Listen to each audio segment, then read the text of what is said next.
Hello ladies and gentlemen and welcome to the 2.4 hours off-road America.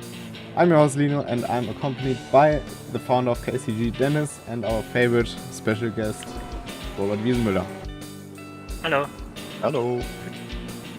Yeah, we've got quite a long but also quite interesting race today with a very cool grid, to say the least. One of the It's biggest always a grids. cool grid. What are you on about? Yeah, we've got one of the biggest grids in KCG history, with even some people still on to joining or about to join. Some of the biggest names in the racing community as well. So it promises great racing on track, great fights, a lot of strategy in such a long race, but we'll get into detail of all of this a bit later. For now, it's just welcome. It's been quite a while. So, 25 minutes of qualifying coming up in just a minute here, and then we see who's going to be on pole. My big guess is it's going to be a Ferrari lockout on the front, because it seems to be quite a good car, at least in quali pace. Obviously, Ilya is the contender for the win today, as always.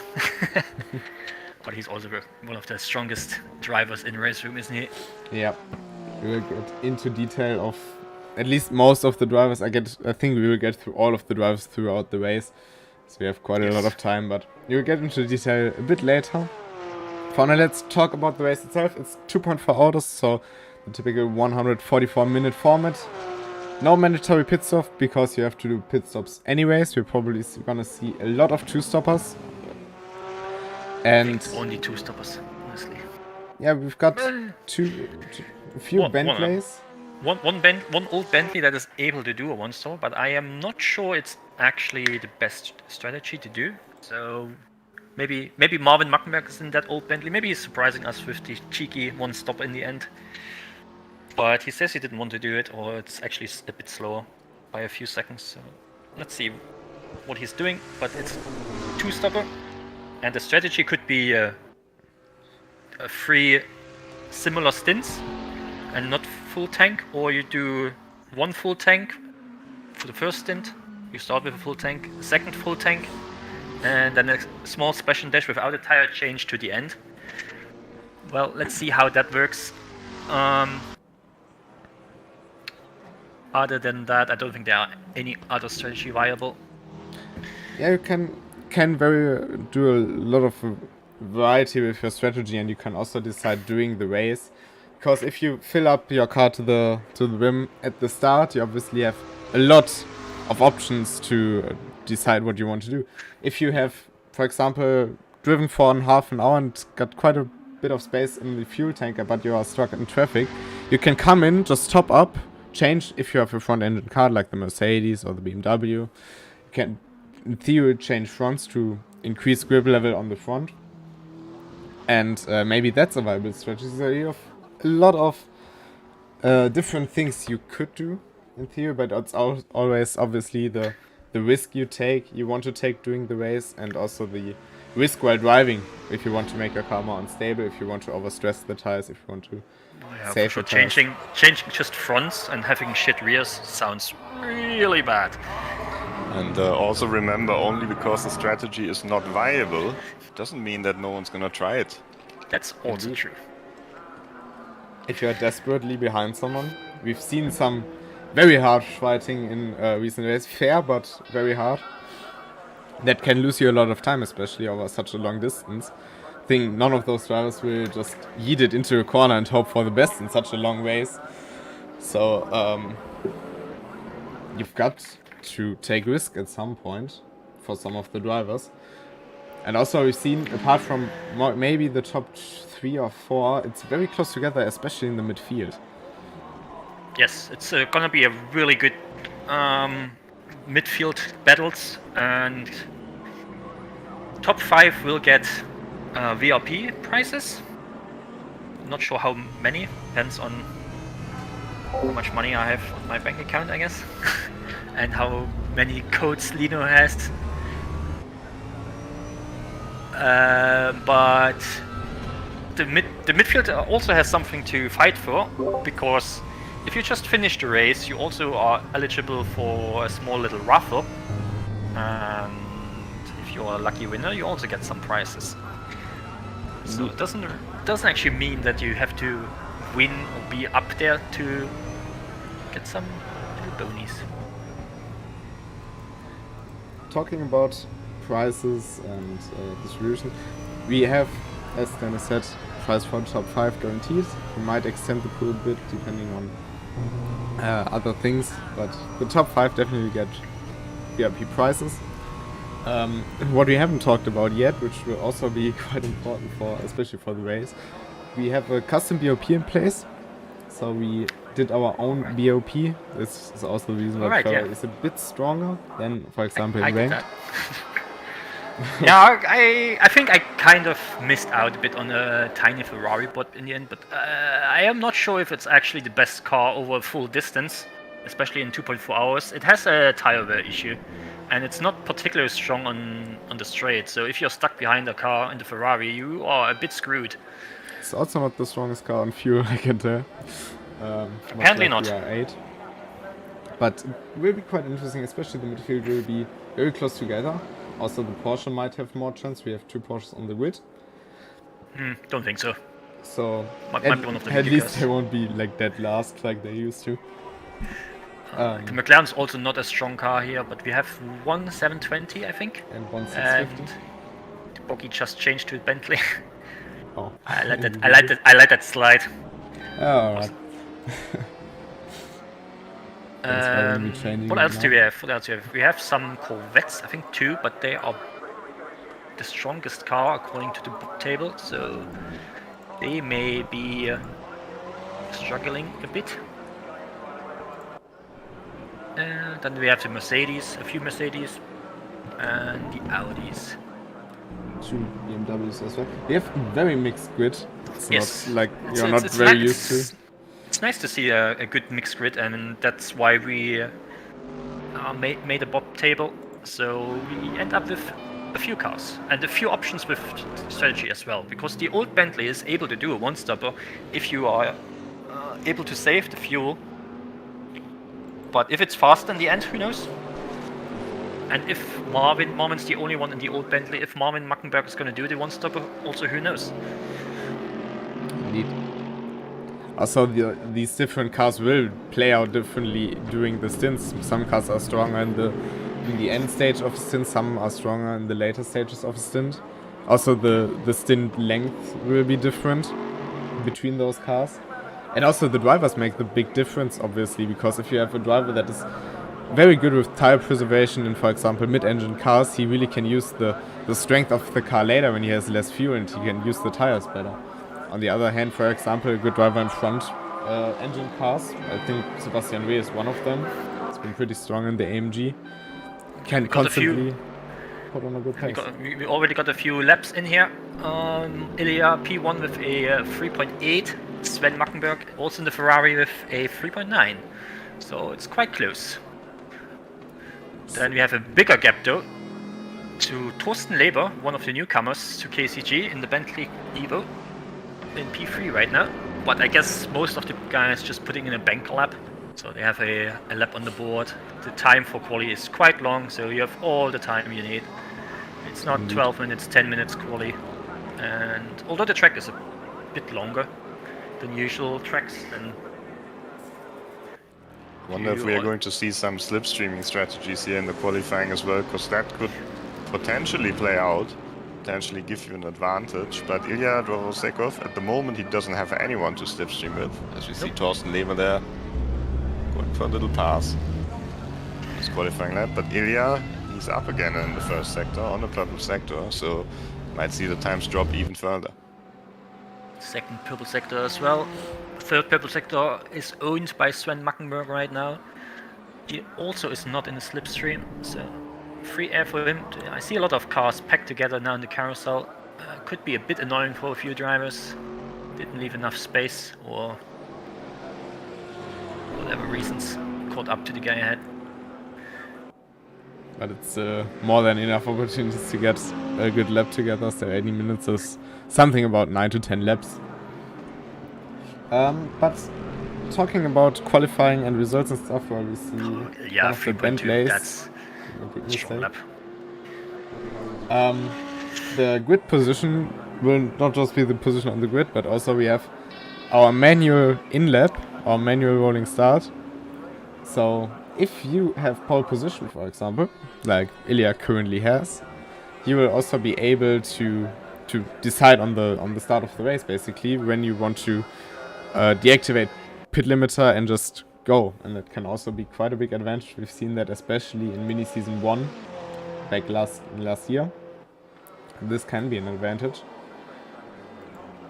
but it's also always promising great racing into turn 1, I guess. Was a bit risky to implement such starts because it can go really wrong. But we have no issues so far with that kind of start, or do we have issues? I don't remember that we have issues. Just some slight issues, but that was back in the beginning when we implemented it. I think it's also very well received. It's something that that is really special to KCG in some way. I mean, there are other communities who do great rolling starts, for example GT3 Cars, but I think it very much works for those more packed races without multi-class and stuff as well if you implement it right, because you also usually you start with cold tires and everything, and this one lap gives you at least the opportunity to heat up your tires, so you don't have to think about cold tires on your first lap of racing. Marvin with a total sector 1 here in his Bentley. A bit of a weaker sector 2, a second down on Ilya, so we're gonna see a mid 4 maybe from Marvin Mackenberg here. Colin Blankenburg is strong 4.4 in his Mercedes AMG in P3 right now. Let's see if Marvin can deny him his P3 here.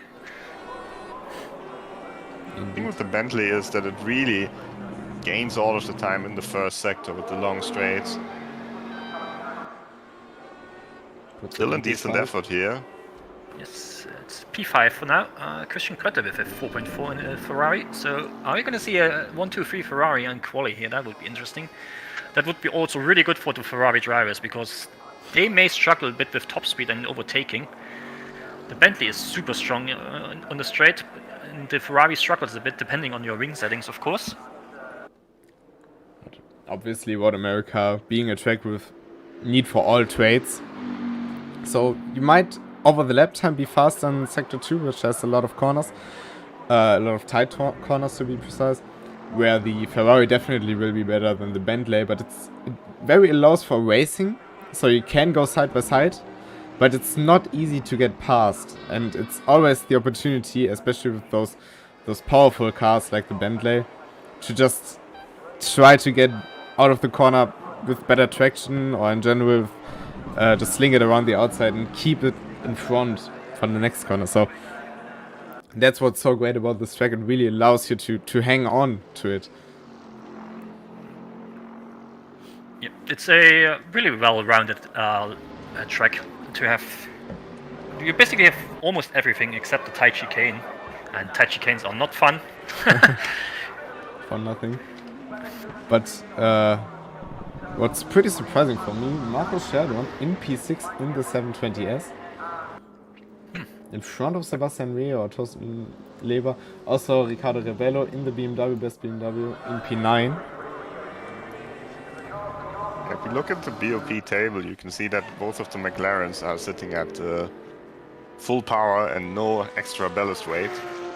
So that's what's promoting them a little bit higher here than what you would expect maybe on this type of but track they need that. They need that, right? Otherwise they're a bit down in the order. Normally, if you look at this track, it doesn't suit the McLaren at all. It can maybe shine at the short layout of the Nürburgring or something like that, with the many tight corners, slow corners. And here it shouldn't be that great, but Marco is really proving it differently. He's also exceptionally good in the McLaren. I think he took that for the mini league as well, if I'm not totally wrong. Indeed. So it's not 50, so. He even took it. Well, the 720 wasn't out back in the day, right? Yeah. I guess so. I'm not sure But- actually if it wasn't out yet, but many people opted for older cars. I mean, if you think about Sven driving the Ford GT, which sadly is no viable option at this track, it drives like, if you push it real hard, you can maybe get a 268 or something. So it's like really bad here, but I mean, it's close enough to Watkins Glen to, yeah, just be able to say that it will be bad. But I see Robert Miesmüller showed up for that league as well, at least for one race. in the Bentley. In the Bentley. Yeah, and the Bentleys, I mean the new Bentleys, I would have thought that they might rank a little bit higher here. Thorsten Lever still doing a good job there, sitting in P8. But maybe the strength of this car will come in the race, because it usually has a pretty good tire wear, it has a pretty decent fuel capacity as well. Not quite as good as its older brother, the car that Marvin is driving. But still pretty good compared to the Ferrari and the Audi. I'm not sure if we have an Audi. We do have an Audi with Mike Kirchhoff. Mike Kirchhoff. Actually, yeah. Dick Pfeiffer and Marcel Löcken will probably opt for the just starting from the back, as they usually do. If you see them on rank, question mark challenge. yeah, if you see sometimes those it's also a viable option if you're in the mid pack and you don't want to get involved in a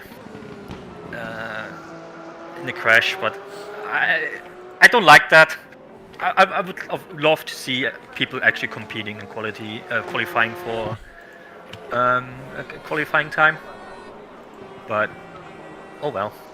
I mean, it makes up for great racing on track not to be honest. I mean, I've raced with Dick Pfeiffer and the race and you always start from back. There were some pretty funny coincidences at times, and yeah, coincidence? You mean just incidents? It wasn't that bad, I guess. So. Okay, so do we have any people on a good lap here coming up? Khalid Tillander didn't drive race room for almost a year and just hopped on. I convinced him to join today's grid in the Calave Corvette. So that's someone that probably gets fast over time. Also, you can take a sneak peek on the top speeds if you want. Currently, Marvin Mackenberg in the old Bentley with 270 kph, so sounds like he's on a really low downforce setup, or maybe the Bentley is just so good on the straight.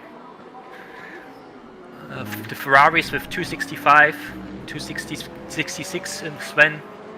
Ilya seems to have a bit less. Big incident there. Oh. Sorry to interrupt you, but that was a bit too early on the throttle for Marvin, and he went off. Hopefully you didn't take someone out. Nope. Marvin currently in P5, just behind Christian Krötte and Colin Blankenburg. I'm really surprised by Colin Blankenburg's pace. Maybe a dark horse for today's podium? Dark horse, I say, he's P3 right now. Also looking there out of the carousel with an issue, it seems.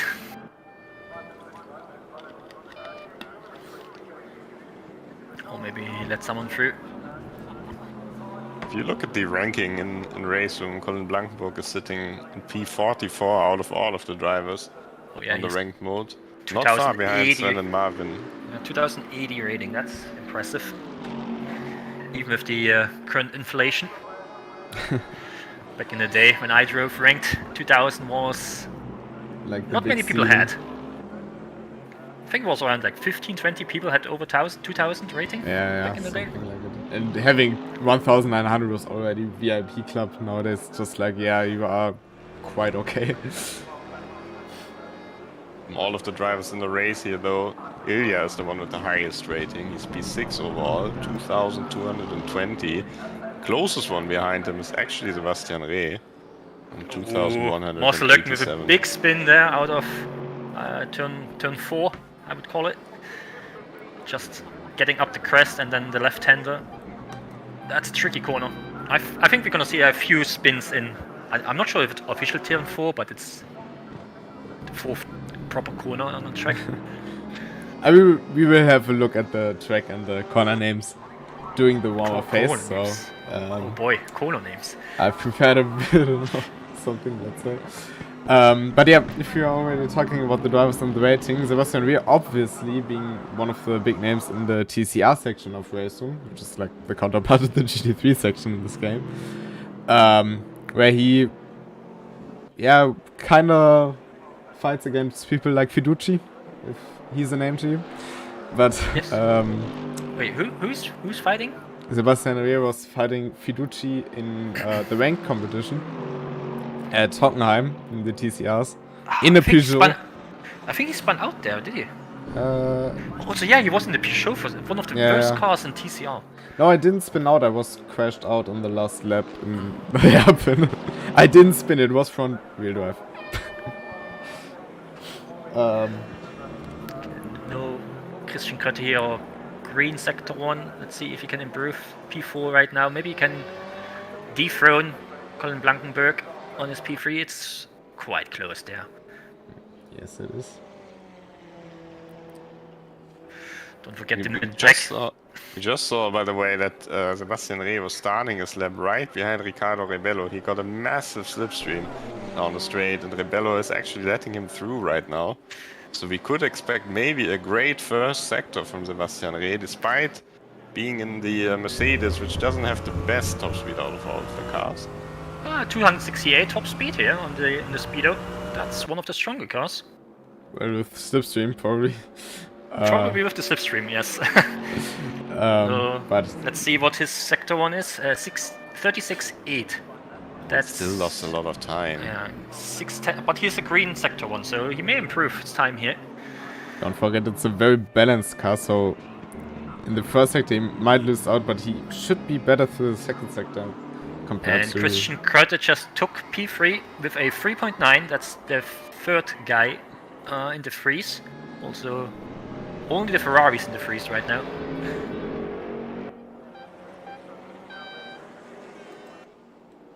But maybe people can improve. I see a lot of greens coming up here. Thorsten Leber with a lap. No, he's just starting his lap.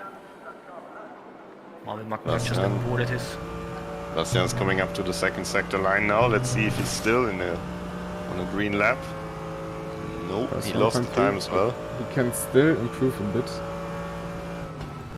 51.3 sector 2. That's 9/10 down on Ilya's best sector. Christian got a spun out of turn 3, it looks like, or parked the car. Didn't quite see it. But the midfield is super tight when I look at it. All within a few tenths of each other.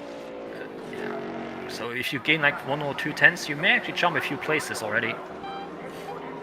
Don't forget the differences might seem quite big with up to a few seconds, but it's also a 2-minute lap.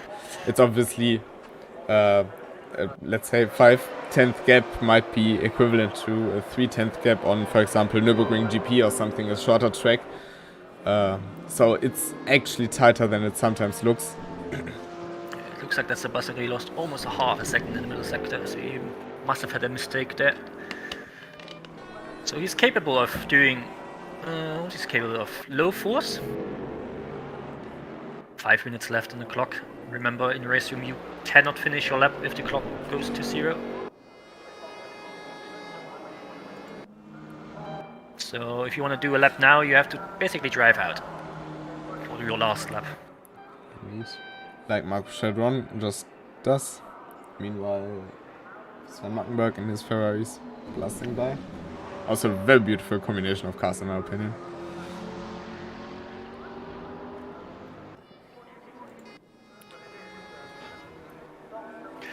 And we have a special guest here, Tobias Naumann in the Ford GT, joining late minute.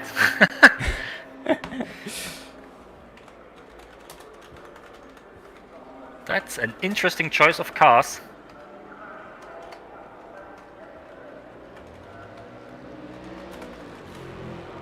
Some of these old GT3 cars, they maybe have a bad reputation, but in certain situations they're not so bad. Because often they have a pretty good top speed, which helps them. Of course, this track also has some corners which are very aero dependent. So maybe it's not the ideal choice, but I think Tobias, he's more interested in driving older cars. And yeah. cars. We can probably agree that the Ford GT is one of the most beautiful looking GT3s in racing. Indeed, it is. And I think Lino at least agrees with me. So the Boo Man is going to be Rob here, disagreeing. No. Well, it's kind of sad to see the Ford GT being so off-pace on certain tracks. I mean, it has its tracks where it's okay, but it's like such a joy to drive as well. I mean, I drove it in the first season of KCG. I had like the slowest fast lap of my life at Watkins Glen. I think I was like 3 seconds off pace with the maximum I could get out of the car. With the R8 I was already like 2 seconds faster. But it's still so much fun. It's just the problem if the car feels very fast, but it's actually very slow. So you always feel a bit mad about it, but you can't deny it sounds beautiful, it looks beautiful. And of course Ford already announced a new GT3 car. They will build a Mustang GT3 for the 2024 season. And they will build basically every car out of this Ford Mustang. I think they announced multiple different cars. Obviously new NASCAR cars, new supercars, new GT4. Even a works drag car, basically. So that will be very interesting. But yeah, trying hard, I already definitely. love it. I definitely love it already. So Last lap times are coming in. There's not a lot of time left. I was about Just to say, over 2 minutes. if you're on the lap now, you can finish your lap. Looks like Marvin and Sven Mackenberg's giving a slipstream here to each other. That's some interesting brother work. Not forbidden. I think Sebastian Lee is on a. With 2 green sectors, that is the furthest up on the track right now is Riccardo Rebello. He's just exiting the final corner right now. See if he improves. He's already in the top 10. He needs a good final sector. Improves, That was a good one. See if Rebello can beat him. No, he loses some time in the last sector. He did also best this time, but just wasn't quite enough as well to get in front of Thorsten Lever. Thorsten Lever really is surprising me, to be honest. I've had a lot of fight with him in Edward America and in DCI at World Bull Ring. It was also very much fun to race with him, but he's pretty fast. Can't deny that. Yeah, he's also a newcomer to KCG, so it's always good to see some new faces. Yeah. And a newcomer in general to at least to ranked racing. I feel like. Isn't Road America currently on the ranked schedule as well? Yeah. Is it GT3s as well? Yep. I mean, it's technically GT3 and P2, but nobody does P2. Yeah, obviously. Good one. Maybe two people. Just want to point your attention to Marvin Mackenberg, though, because he's just 6/10 off after the second sector, and the final sector is not so bad for the Bentley. Yeah, and he's giving slipstream to Sven, so maybe he should have done the other way around to get Marvin up there. Sven definitely not. I think the Mackenberg's getting the last laps in. I think Rokus not gonna, he's on an out lap anyway. So we've got the results in here. It's not the ADAC GT Master. It just looks like the KCG theming. But didn't improve, I think. Doesn't seem like he did improve. So we've got Ilya Doroskov on pole, Sven Mackenberg and Christian Goethe finishing out the Ferrari 1-3 basically.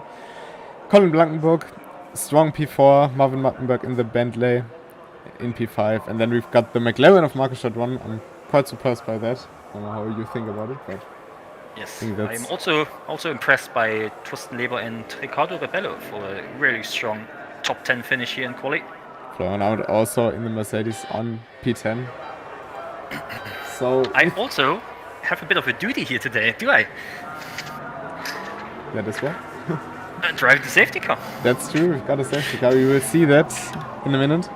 But now that we have warm up, we have a bit of time to take a look at the track, which we will do right now. So we race on Road America, which is in USA, Wisconsin. And we have a long one up to turn 1, which is a long right-hander. You can take it in third gear ease, which is a lot of fun to drive for Big Joy. Then we've got a turn that's not really a turn before entering turn 3, which tightens up a bit. The curb is a bit nasty at times, but still can take a lot of speed, and it's very important for the long backstretch through turn 4, the moraine sweep, and through the cheese gateway, basically. And then those are some names. Then it's the downhill braking zone into turn 5, one of the best corners on the circuit in my personal opinion, that it is. Then pretty steep uphill into turn 6, very hard braking zone because the car basically lifts up, but then a small lift. It's really tricky. Yep, a small lift through turn 7 down to the hurry downs and into turn 8, which looks easy, but actually it's very easy to just throw your lap away. And then probably one of the most iconic corners on this track, turns 9 and 10, the carousel. Very long right-hander, but very cool, very unique. It's not flat in GT3s. It's not flat, but it's very special. Then through the kink, turn 11, which is basically flat out if you don't dirt up your tires before. Then through kettle bottoms, flat through the forest, and then into a hard braking zone, turn 12, Canada corner, which also has a lot of runoff you can take. And then uphill through turn 13, which has a bit of outage. Many cars can get easily upsetted there, so it's very important to not lose the car through the final turn, get as much speed as possible through it, and then up the hill on the start-finish straight. And it's basically one lap of Road America. Very cool, very special, very American. The coolest thing about this presentation was that it kind of took exactly the same amount of time that it actually takes to drive a lap. Because I was watching it going around the track, and it was just always in exactly the same place, like this track. You know what the thing is? Accurate. Matching up those times didn't take me one lap of Road America. Took me quite some time, but I think it was worth it.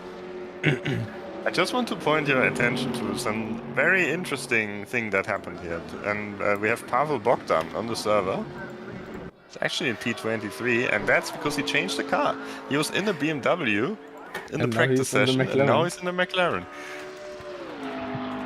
I think he changed car multiple times. Yeah. Actually. I think he go back to the car, but did he qualify actually, or did he not? I think he didn't, because he's counted as 23rd. Well, but let's see how the grid forms up. You may have to change your grid slot on the flying start, because apparently I start in P1. We shall see, but with the rolling start should be everything clear. Ilya should start on the right side. If it's a bit out of place, then it's also okay. They're not gonna be to be super nitty. It's about fun in the end, so.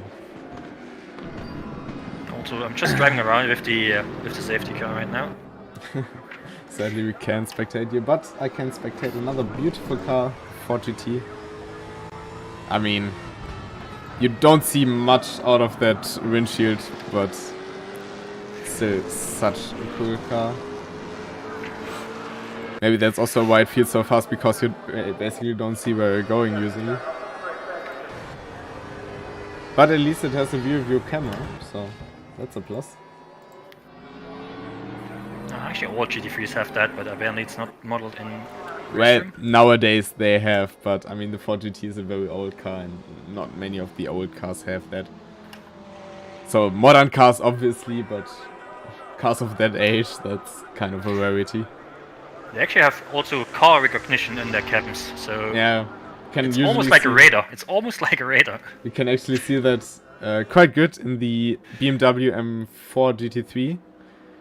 I think we shouldn't start a discussion about whether it looks good or not, because I don't think so. But you can very clearly see that. A small collision between the two Mercedes, it seems like. But I think it's because the session is over. I think the air I just also had an interesting idea of how to traverse through this corner. So yeah, now it's cooldown time, everyone getting ready, getting the car filled up.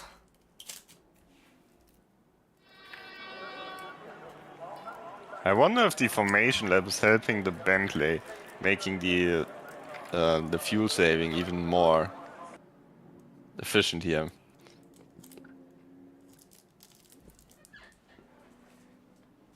Indeed, the first lap is pretty important for that. I mean, it's not I- Nordschleife where you have a lot of fuel to be burnt. But Actually, I actually start in the middle, and everyone is on the right side. I told you. No, I didn't actually know that I started in the middle of the road. Just thought I started in the. I said you start in the middle of the... Oh yeah, okay, yeah, sehr gut. Alright, so there should be no jump start. There we can see 8 of Dennis with its blinky lights.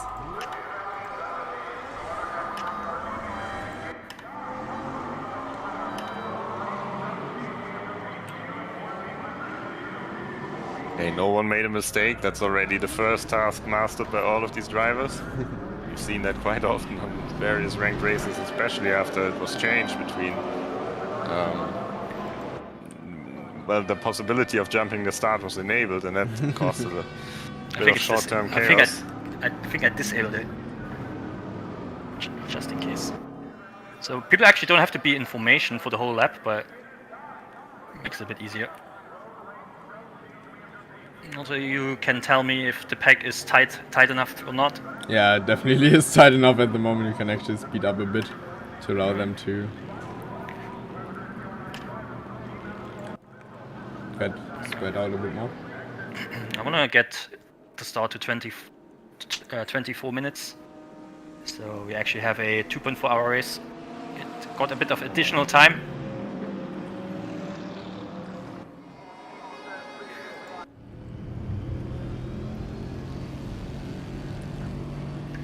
You also have quite a lot of different nationalities in Dallas, if you take a look at it. It's also quite cool to see. It's not like, even though we have a lot of Germans, it's not like an all-out German cup. People are basically Pretty from all international field. Yeah. Drivers from the USA, like Adam Komorowski, sitting in P18 at the moment. Portugal as well. And now is it Slovakia or Slovenia for Pavel Bogdan? I think Slovakia. that is Slovakia. After season 1 I learned it because we had like 3 people from... season 2 we had like 3 people from Slovakia. Now it would be very bad if that was wrong now, but... No, it is a flag from Slovakia. Okay. I think I'm a bit down here. We have a bit less than 2.4 hours, but I think that's okay.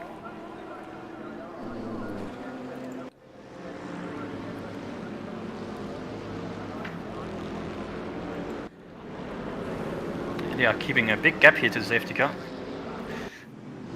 And now the mental games are beginning. Everyone peeing his pants. Well, I do.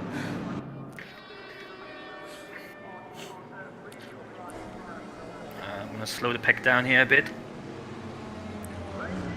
Because before that corner you should get into position.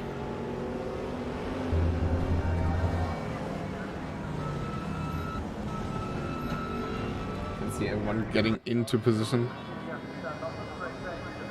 It's always very cool to see those cars so tightly put together.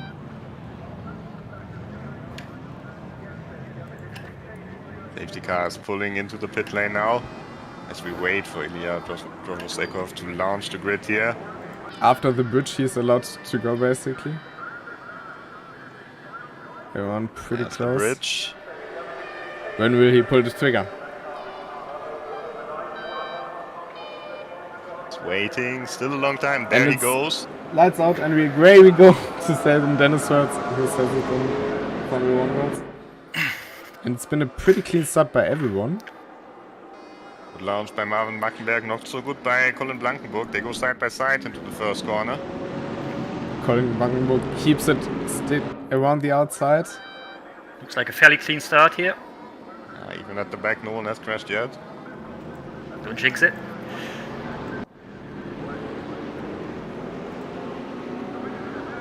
So it's still Ilya in front. He was able to keep it in front. Sorry. Florian Arendt here trying a move on Ricardo Rebello into turn 3. On the outside. The outside, that may not work, but it... And further out, Blankenburg as well. He made the pass stick for P3. So Christian losing already. Florian Arendt trying around the outside here still. Now has to tuck in. Slightly touching. Giving a bit of radio here. Not sure what you guys are watching. Currently the fight of many cars. Christian going for very harsh dive here into... Walker CB as well. Down the inside. To B10. Florian Arendt losing out here.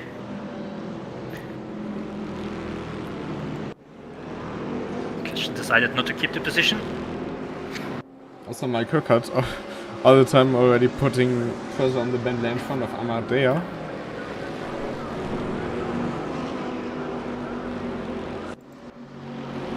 See there the gravel flying up, and I think that was Mike running a little bit wide. Kalle Tillander trying a move here on Mike Huckert into Canada corner. Bit of door wrapping. Still side by side, good action here. Just giving enough room. And Mike Huckert defending his position. Everyone being pretty cautious in the back. There you can see.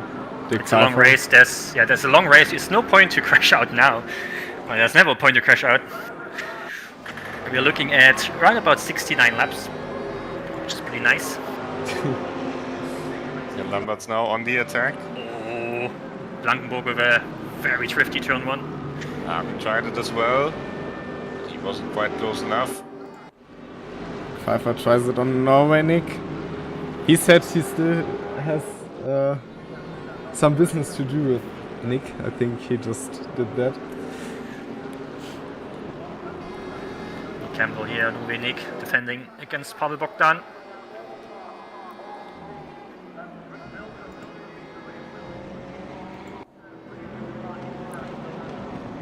Markus Chadron still in 6th place, but not being quite able to keep up with the top 5 at the moment.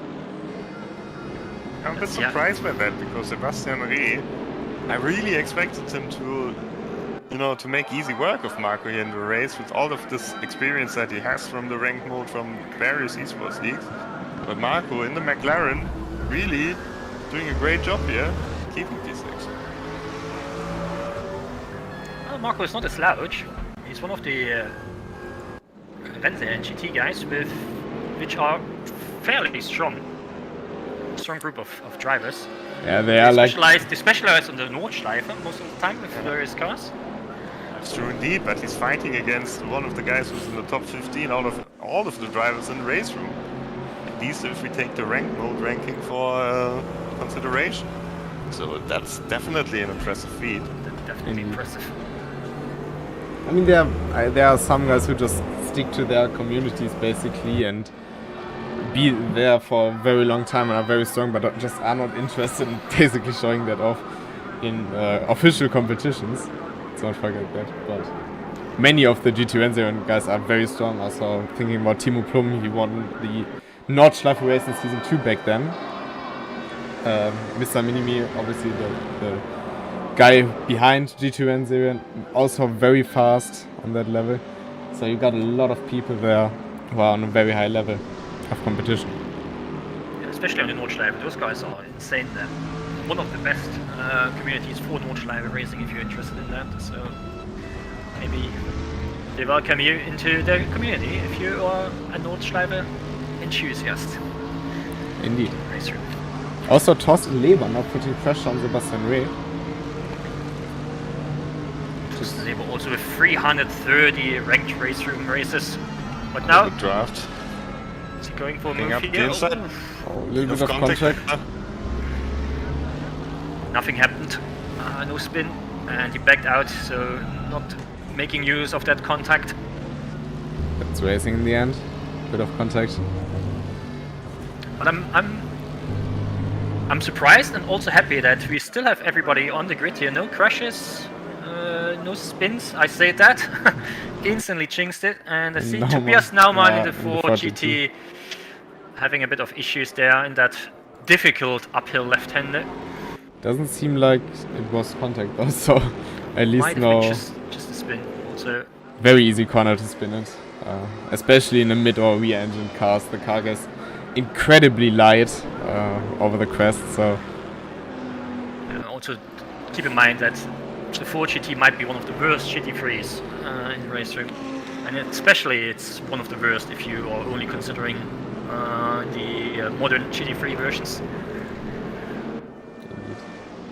So gaps are starting to spread a bit. Dick Pfeiffer getting closer to Adam Komorowski, making his way through the field at the moment. Even though Adam Komorowski himself is not, like Dick Pfeiffer says in his streams recently very often, he is no Nasenbohrer. So, but yeah, let's see. I think Dick Pfeiffer might be the strongest in pace out of the Bentley Evos. Obviously with all his experience in this car, Thorsten Leber is also very fast. They are on very equal levels. I don't think so. Thorsten Leber might be a bit stronger right now, at least. Pfeiffer, that is a risky overtake there on the inside, but he's giving a lot of room on the exit. Adam Komorowski also giving space. Very fair fight between the two of those. But Dick Pfeiffer now liveries. That orange black and orange, that orange black and green black. I'm not keeping up with Christian Gotte at the moment, who just can't keep it close to Colin Blankenburg. Oh, and now Paul Bogdan tries to go on the outside of Adam Komorowski, outbreaks him. Seems like there was a bit of contact side by side up the hill now. A bit of contact, a bit of rubbing is not as bad in Race Room as in other games. But Adam Komorowski here is strong defending after losing the position to the Pfeiffer earlier the round. Zetek and Norenik also side by side, giving each other a lot of room. I wouldn't go side by side through that corner, but these two basically just made it. Yeah, Kartoffel, I'm sorry. Nick here. Oh, still on the inside. In the carousel, that's a... Now you understeer off into the wildlife. You managed it. Like, maybe Kartoffel can still counterattack that. He has the better one and also the slipstream, but just runs a bit wide. That loses you too much speed. Dick Pfeiffer meanwhile closing in on Sokolic, who runs a bit wide there. And it seems like the strategy for Dirk is it's paying off again, gaining some positions, he's not in problems, and he's having fun.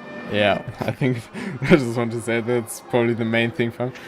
Now Christian Gotte has suddenly found pace and it's right behind Colin Blankenburg and away from Marvin Mattenberg. Yeah, I think what we can see at the front is that as we're watching Kalle Thielander at the moment, going past Mike Huckert, wide as well, but he makes it stick. What we can see at the front is that Colin has lost the slipstream of Sven Mackenberg. So slowly but surely, Christian is getting more bigger and bigger in his rearview mirror. It seems like that Colin made a mistake in the last lap, so he lost almost half a second to Christian. But in the second sector he is sometimes gaining, so it's... The Ferrari struggling a bit in the first sector with the top speed disadvantage. Uxebi getting closer to Ricardo Rivero. BMW should perform very interesting with this BOP, because it's usually a car that is very strong in the fast corners, but it's struggling under hard braking. Now it also has a lot of weight extra, so it should have very early braking points, but still be fast in a corner like this one here. And we can see it, he is pulling away from Uxebi a bit. Thorsten Leber, Ricardo Rebello and Rokus TV are driving the same pace right now. So that's going to be a group that's interesting. That's also coincidentally 4P8. So maybe some people aim around P8 here on that grid. And Ricardo with a very opportunistic move here. And Thorsten Leber with the over-under. Good racing, good racing. Yeah.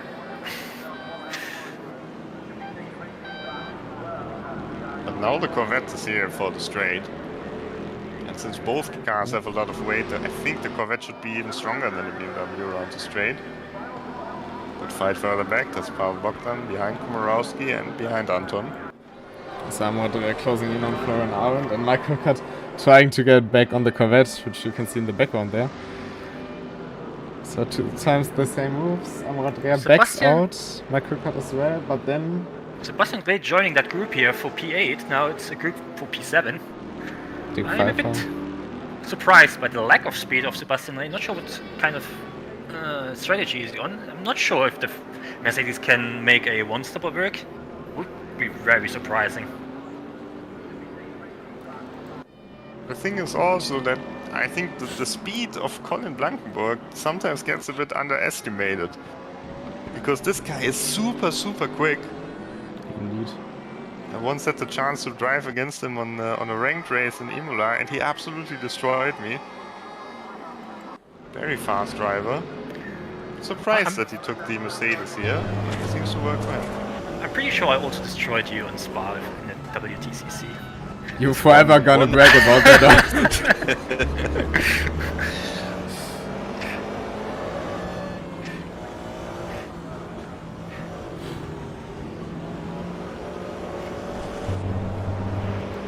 So you can always pretty much see that the BMW of Ricardo is just pulling away in the carousel. Especially. But let's look at Christian Gotte, because he's going for a move. Up the inside at Canada corner. Ooh, that seems to work. But he's still holding on around the outside. Blankenburg in the Mercedes. No, can he stay alongside? No. He's backing out. Backing out of it. Maybe For the straight? Maybe he thinks to get him back on the straight, because obviously, again, I'm repeating myself, the Ferrari not that strong on the straight without slipstream. And now he has 2 straights to work with, basically.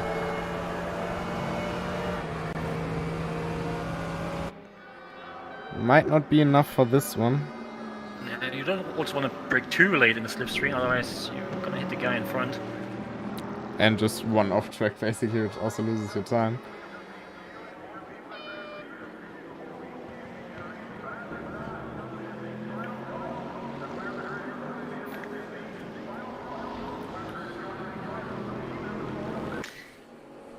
So, oh, we've got something in the back. Marcel Löcken spun in turn 1. Very easy to decide. You can see by the skid marks he basically sticked it to the inside, and if you don't let the R8 one wide, sometimes it just says no. Didn't get Audi'd. Yes, indeed. It's probably one of the trickier cars to drive in race room, the Audi.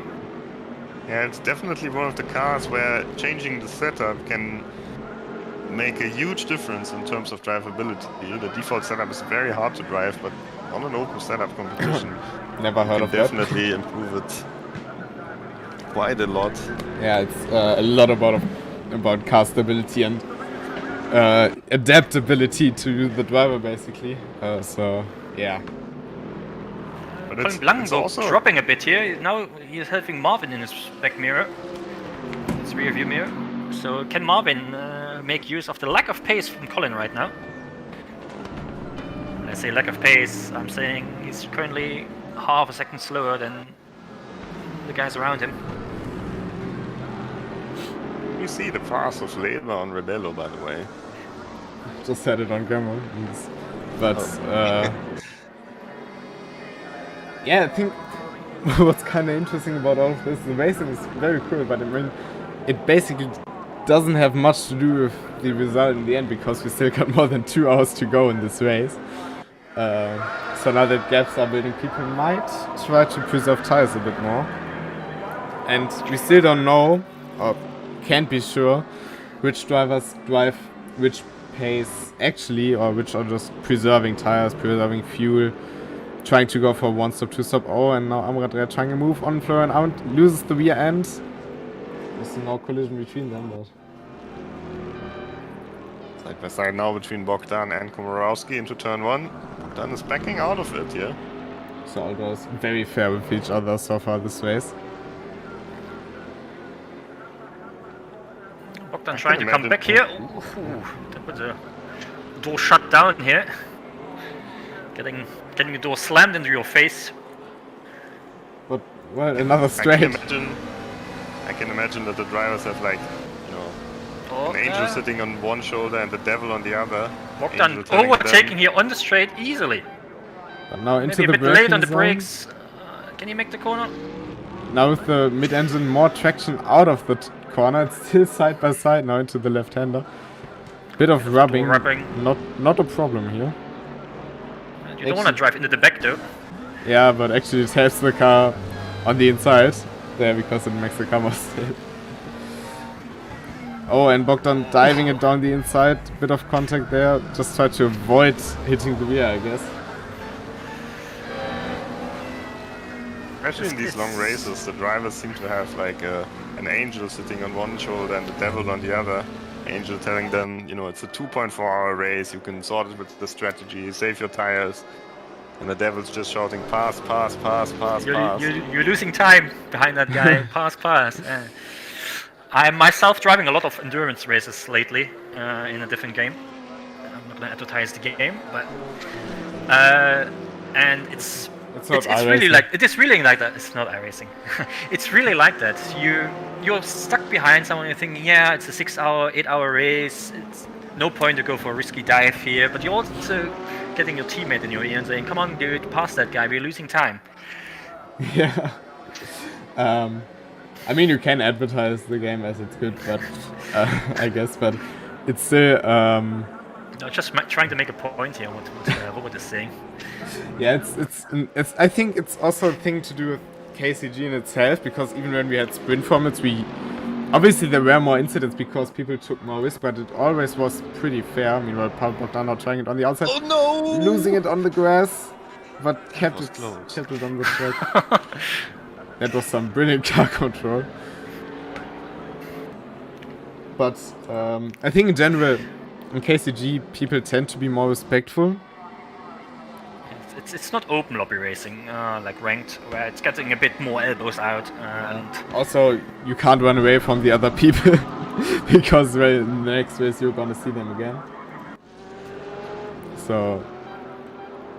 But yeah, currently a few groups forming up here. Ilya, his own group. Sven, also in his keeping up with him. But then we have the group with P3, Christian, Colin, Marvin, and that's it. Fighting for the last podium position. It's going to be interesting to see those three. If nothing happens, obviously stuff can happen always in racing. We are looking at a nice fight for P3 here. Then a group for P6 to P10 with Marco Chadron in the McLaren 720, Sebastian Rey, Thorsten Leber, very strong performance by Thorsten Leber, very impressed by that. Ricardo Rebello and Rokas de B. He just went off in the meantime. He's having a rotten day after carousel, it looked like. Andrei Kartoffel also had a bit of an issue, was in collision as well. So maybe these two touched a bit. Oh, and Lambert's now passing Dirk Pfeiffer too. Pfeiffer got a slowdown? That might be. Amrat trying a move here on Florian Arendt. Having a look, but not quite. It's been the case for the last few laps that he always tried to have a look, but didn't go too far. So a nice group here for P11 to P16, I would say still.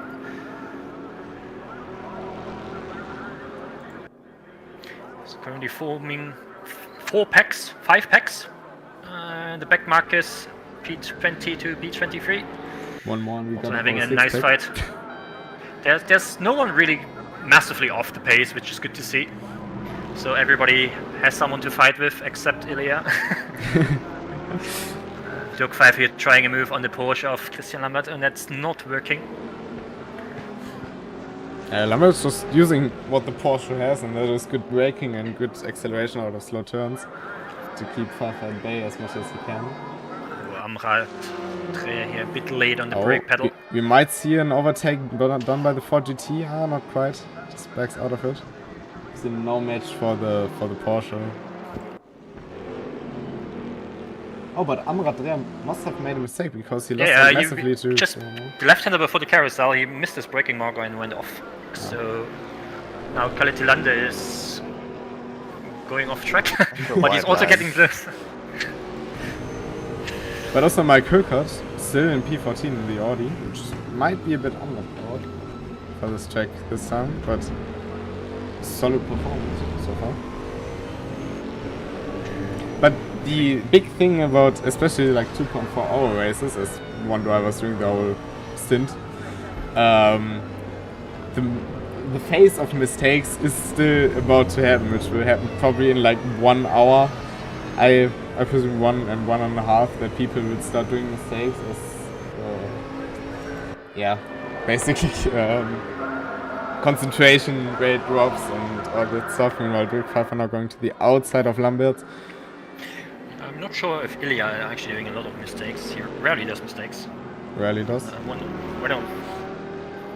One of the greatest strengths of Ilya is he is fast and does not many mistakes. And if he does mistakes, it don't really matter because he's so fast that he can afford that. I think the only DNF he had was in season 2 when his wheel broke. Yeah, mid-race his wheel broke and he had a DNF. Also didn't have a wheel for quite a while after that one, so he couldn't finish the season. I mean, he obliterated the season up until that point anyway, so... Yeah, he won every race. Actually, he won every race he joined in KCG until that point. Paul Bogdan finally passed on Kowalski for P17. And keep in mind... Interesting that this is the most exciting fight and it's almost for last place.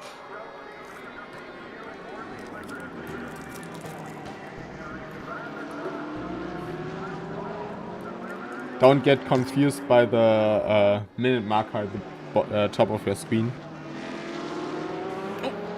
That is just racing being a bit weird, and there's pretty close racing between the three of them. Yeah, this is helping Marcel catching up again.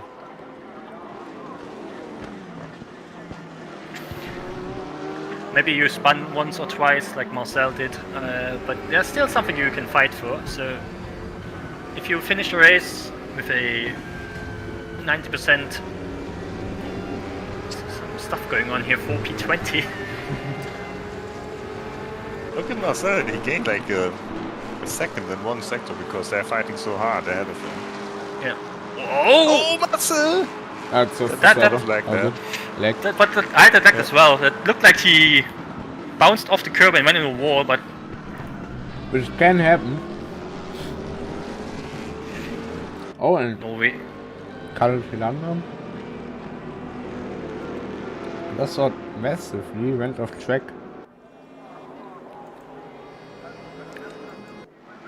So now Dirk Pfeiffer already into P14.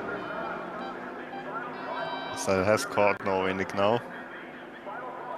Let's see how the top speed. Look at Naumann just running away in front of here. Also looking at the double slipstream. The BMW is fairly strong in the straight. He backs out of it. I think he didn't know exactly where the braking point is at this stage. If you're right behind someone's bumper, you don't see anything. Also, you can easily misjudge because you have the slipstream, you have less braking power. Fairly strong move here by Norway Nick Campbell in the BMW, but the Porsche is coming back here in the straight. They're having a really nice ding-dong battle here. And Mossel looking with the premium seats. Oh, the BMW is pretty late on the brakes there. Yep. Oh. No. Runoff is quite wide.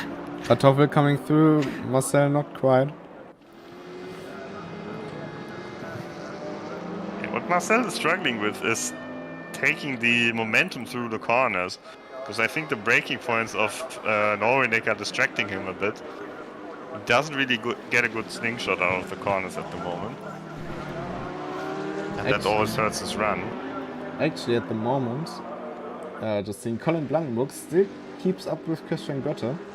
Marvin is also catching up again. No, I think he dropped down a bit. Maybe he was closer, but massive slowdown at some stage. Marvin definitely lost 6/10 in the last master lift. Oh, yeah, I'm not sure if you can get suspension damage from riding that curb, or you don't want to brake on the grass. You can get suspension damage on some curbs, not while driving normally on them, but if you hit them from the grass section, let's say. So if you come back as like in Zoll, which that's pretty extreme, but it's very hard to get suspension. Oh, and Thorsten Leber trying to move on Sebastian Reh on the outside, down towards turn 5.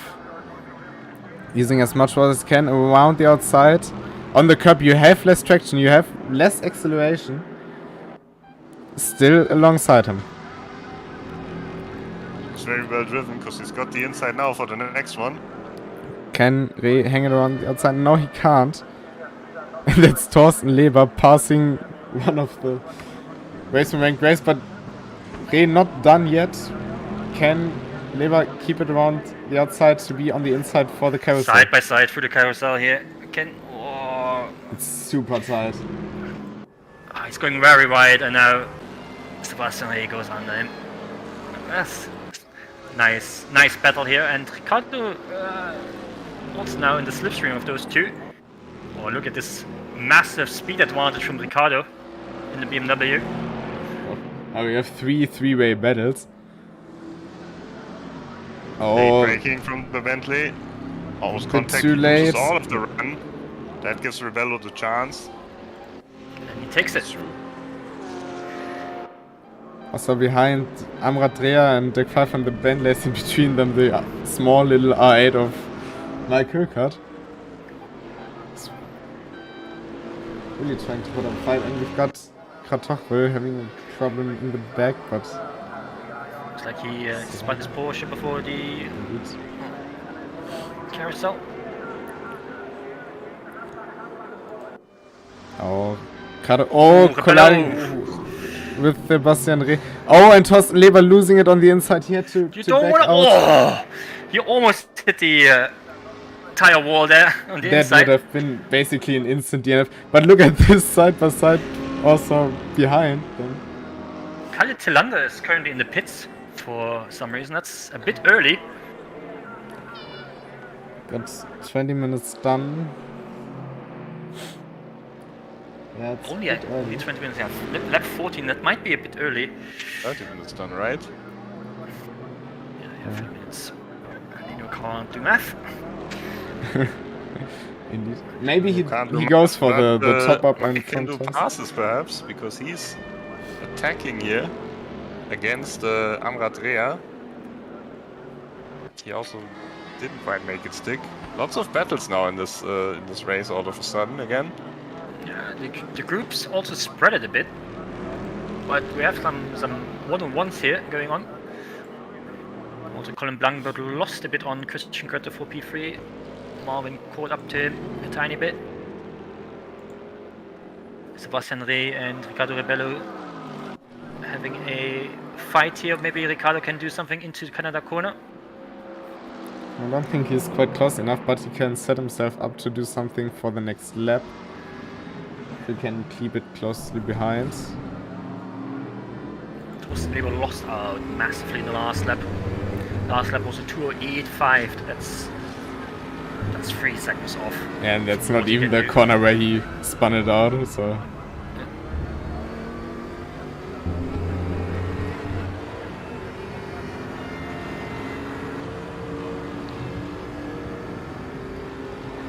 Now in the slipstream, I think the BMW and the Mercedes are not that far apart.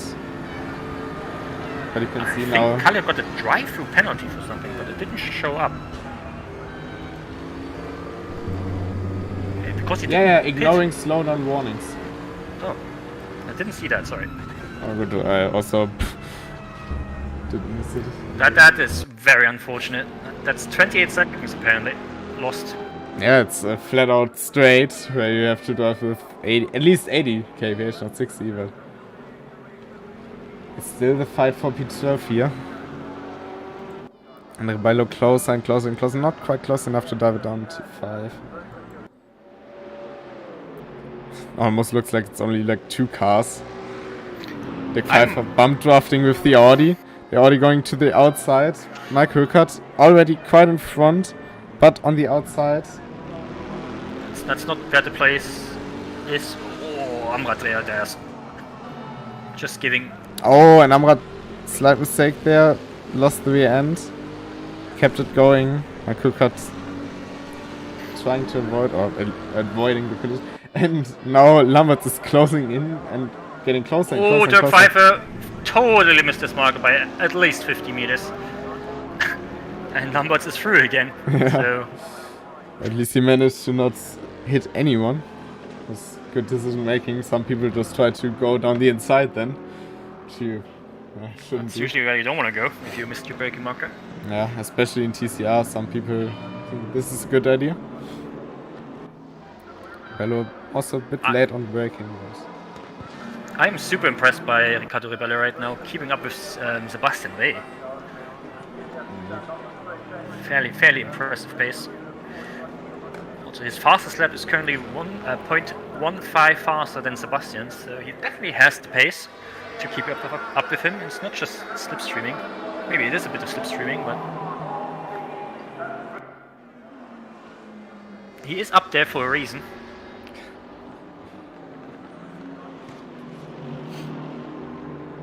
I think it will be very interesting how the drivers will split the strategy. It's pretty clear that most of them will go for 2 pit stops, but will they go for 2 full tire changes? That's the question. It's a very good question. Yeah. I personally would say that just do 2 full stints, 1 hour each, and then a splash and dash in the end. But you have to be wary of your tires in the end. They are pretty worn. Maybe you also want to extend the first stint because you're already used to the worst tires. I don't think you can extend that much because a tank only gets you so far, and which is usually 1 hour. Our walk speed down the inside of Toshiba. A lot of sparks flying. It's really good that they added these sparks, just saying. Looks quite cool on this track. Oh, we have a terrific group here from P12 to P15 forming up.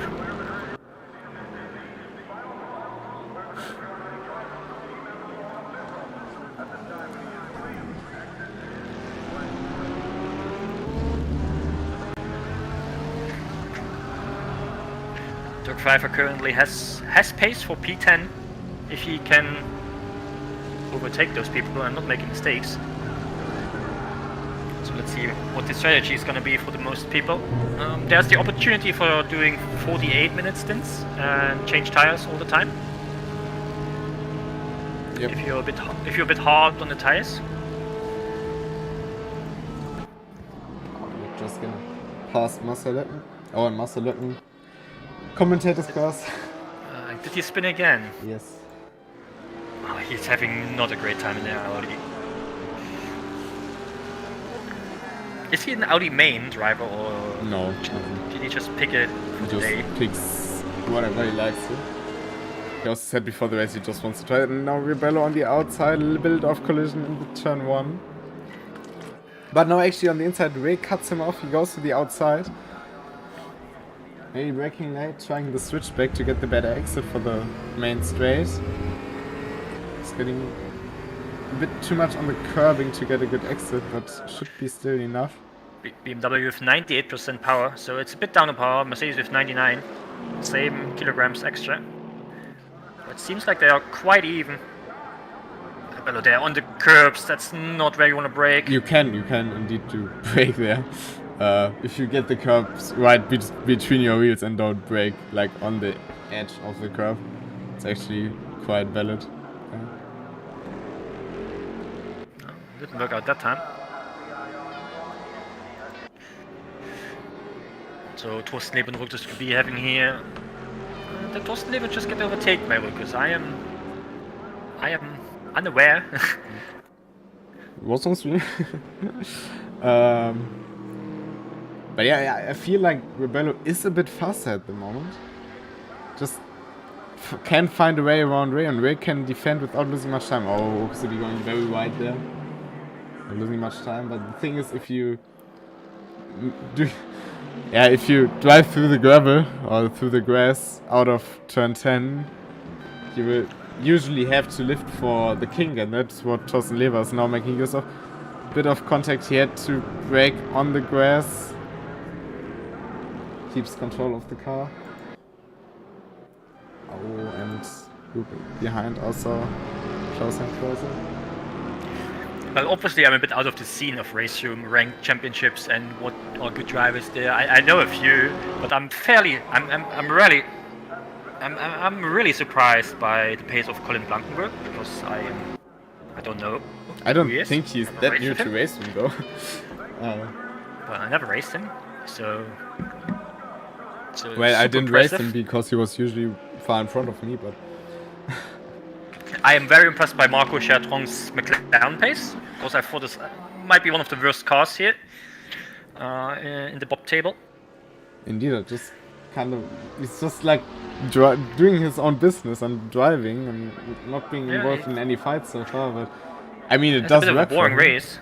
Bit of a boring race, but Well, with- obviously this is the first stint, and Well- there are still quite a bit of time left. It might not be that boring with this car because it's like a car will tend to fight the car more than other drivers anyway. So I'm also super surprised by Riccardo Ribello's pace. That he can keep up with Sebastian is very impressive. Oh, we have a off here, Khalid Talander in turn 1. And oh, and his he first parked it. first DNF of the race, unfortunately. Did he just park it? Did he crash out, or I don't know. did he have enough? Seems like he just went off, and then maybe some technical issues as well could also be. Well, first DNF of the race, but after like 40 minutes of racing, I think that's quite a success, let's say. Still, I don't want to see DNFs, because Well, you can. things can happen. You can't. Yeah. Take a look at Dirk Dirk Pfeiffer. He Pfeiffer. just made the pass here. On the inside The of the super king. fast king. What a move. But yeah, obviously, having no DNFs is kind of a dream. It's never, rarely coming true, especially with a bigger grid like we have today. And Chris Williams just confirming as well, Blankenburg is a quick boy. So, Definitely quick here today. and Rebello again on the attack of Ray to the inside. Problem for Rebello are the brakes. In the BMW with so much weight. Oh, the we have car a bit that of isn't breathing strong going on here on the anyway straight. Did Mars Lurken spin again? Yes. Oh. Ilya now catching up to the first blue flagged car. No surprise that is Marcel, but. Oh, I know. Ray again to the inside. Emil just doesn't have the speed due to the BOP probably. And again, braking to the outside. Maybe he tries to get the better exit on Ray. No, it doesn't. Not Take sure. five, They are losing a lot of time if they keep fighting. Big Five are now getting past Mark Hukart. Quite easy. Again. Yeah, the Bentley obviously having the massive top speed advantage. Rebello also having his supporter in shit. So,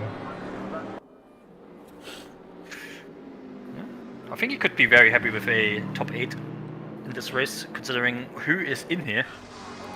it's basically the Not who's who too- of racing ranked. Almost, yeah. Going Oh. super wide there, so scary. Almost onto wheels. Now Jack Pfeiffer putting pressure on Amradrea next on the list. Then there will be quite a gap to Florian Arendt, still sitting in P11. Bit lonely there right now, but maybe he can catch up to P10. Torsten Lebenruck is to be. He definitely profited of the fight these two had. Colin Blankenburg dropping away from Christian here a bit, doing some radio for the top 5. Marvin not really catching here and there, 2/10s, 1/10s, but say it's catching. Christian pulling away by 4/10s a lap. Mark Shadron just 3/10s behind them, slower as well. So he keeps being alone. Then we have Sebastian Rey and Ricardo here battling for P7. We also got Amrad Rey and Dirk Pfeiffer side by side into turn 1. It's quite cool to see them race again, or to see them race against each other. Squeeze there. And not really squeeze, just run a bit wide. Amrad just trying not to lose another position. And now he has the top speed, he should be able to defend that. But obviously, I think quite a few people will have noticed that Amrad Rey and Dirk Pfeiffer haven't been racing together for quite some time. Christian Lambert's diving down here on the Audi of Mike Kirkwood. While they are going wide. Yeah, both cars having big braking. We have a body check here. And Lambert's just gets both positions in 2 corners. Fantastic! God damn it, that was loud. But great move there. Just set it up, waited for his opportunity. Especially in the Porsche. I mean, the Porsche and the Audi are like probably the 2 GT3s with the best braking ability. So just braking an Audi is already good feat. And then... Oh, and Bello now having a look up the inside. Not quite... Oh, and he had to counter steer. That loses him quite a lot of time there. So now he has to work his way back to get another shot. And Sebastian Rey gets some breathing room. But I think you can make use of that after being under pressure for at least 20 minutes now by Ricardo. So you can take a bit of a peek on the top speeds here if you want. Some data is always good. The old Bentley here with 271 and Pavel Bogdan in the 650S with 271. Ricardo Rebello in the M6 with 270, but that's probably aided with slipstream. I'm not entirely sure about Marvin. Oh, Amrad Rey on the outside of the Porsche. Does it work for him?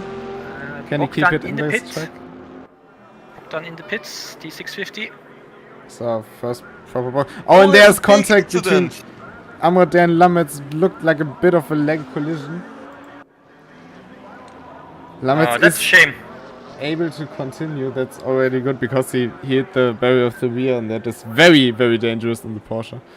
The Porsche definitely is dent in the back. So that definitely had some contact. And someone else is coming in. Tobias Namor also in the pit here.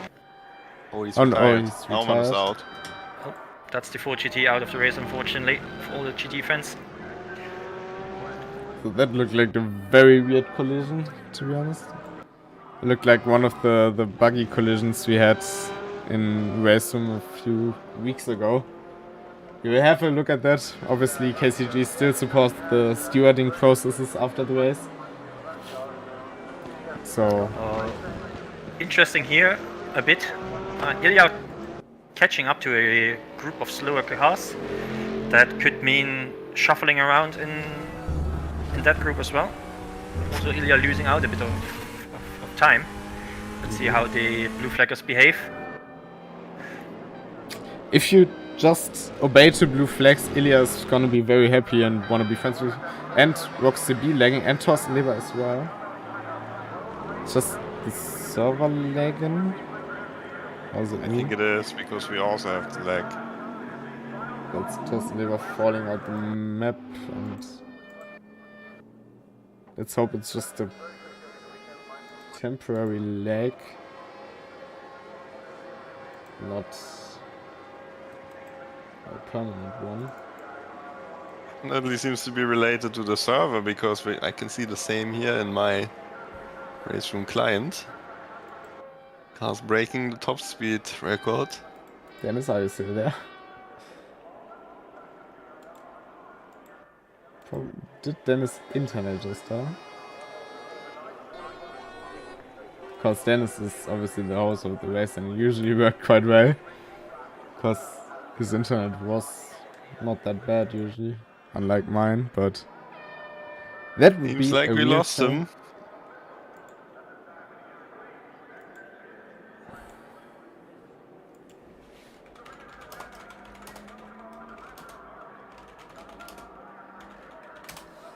seems like the server has died. So we will try to sort that out.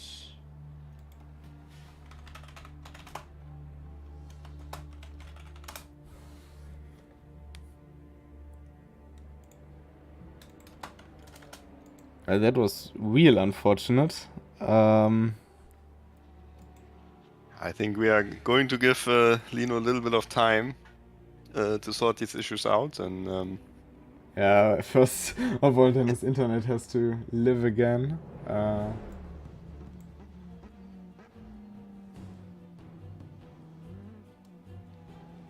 So maybe we can sort it out and restart the race.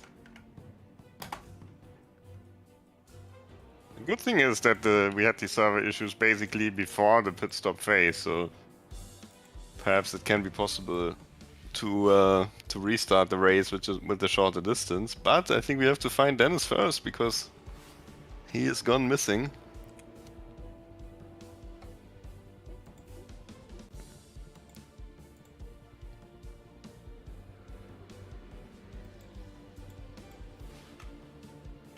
Just to recap some of the action that happened so far in this race, Ilya Drovosekov with a dominant performance, top qualifying performance in the Ferrari, perfect start and then leading the race all the way until the red flag. Sven Mackenberg in second place in the Ferrari, also with a decent race, but he was about 10 seconds down, or even more, I think like 12 seconds in the end, compared to Ilya. And then a strong fight for third position between Christian Grötte, also in the Ferrari. Ferrari is certainly the car to have, at least when it comes to one stint. And then behind him, Colin Blankenburg with a strong performance. Marvin Mackenberg in the old Bentley, running in P5. And Marco Scherton in the McLaren. Some would say our surprise driver up until this point. He made it up to P6. P7 was Sebastian Reh in this big fight with Riccardo Rebello the whole time. Riccardo Rebello in the best BMW. Focused to be in P9 in the Corvette, strongest of the Corvettes. And then Thorsten Leber with a strong start of the race, but had two little off-track moments. One time he was very, very close to the barrier on the inside of turn 1. Just about avoided this. Florian Arendt with kind of a lonely race in P11. And then behind a big battle led by Dirk Pfeiffer in the end, who was charging up the field from starting at the back.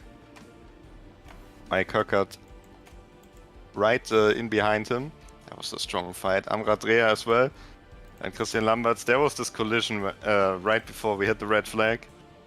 Christian Lamberts went a little bit into the barrier even. Borowski behind in the Bentley. Anton Kaulich. Then Norway Nick. Andre Kratochwil in the Porsche. Was in P19, Paul Bogdan, first driver to go into the pits, and Marcel Löcken with a difficult race here, struggling a bit in the Audi. Two retirements up until this point, Tobias Naumann in the Ford GT, and Thielander in the Corvette out as well.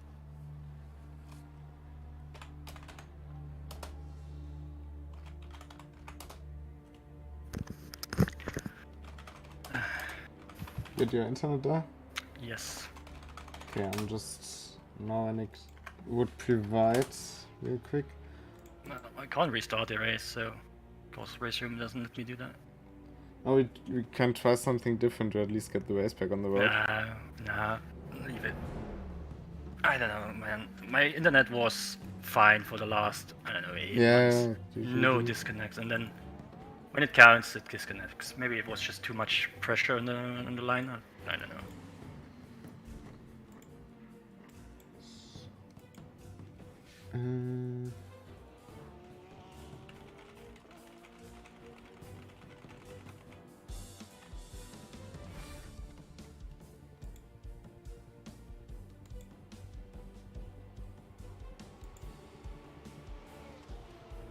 What I'd try at least is that we get we set up a server to around 140 or something, and I mean, I'm really not in. I don't even know if my internet holds up now. now not Dominic immediately texted me if he would, because people seem like they want to drive more. You could do a 1.2 hour for the rest. Could use practice server. Yeah, I don't have access to that. Let me just.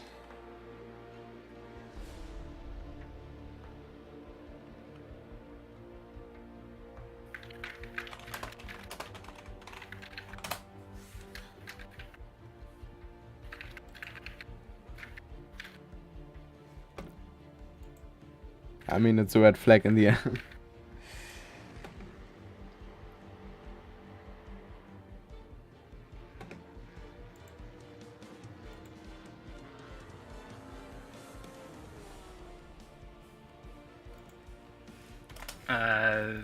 Okay.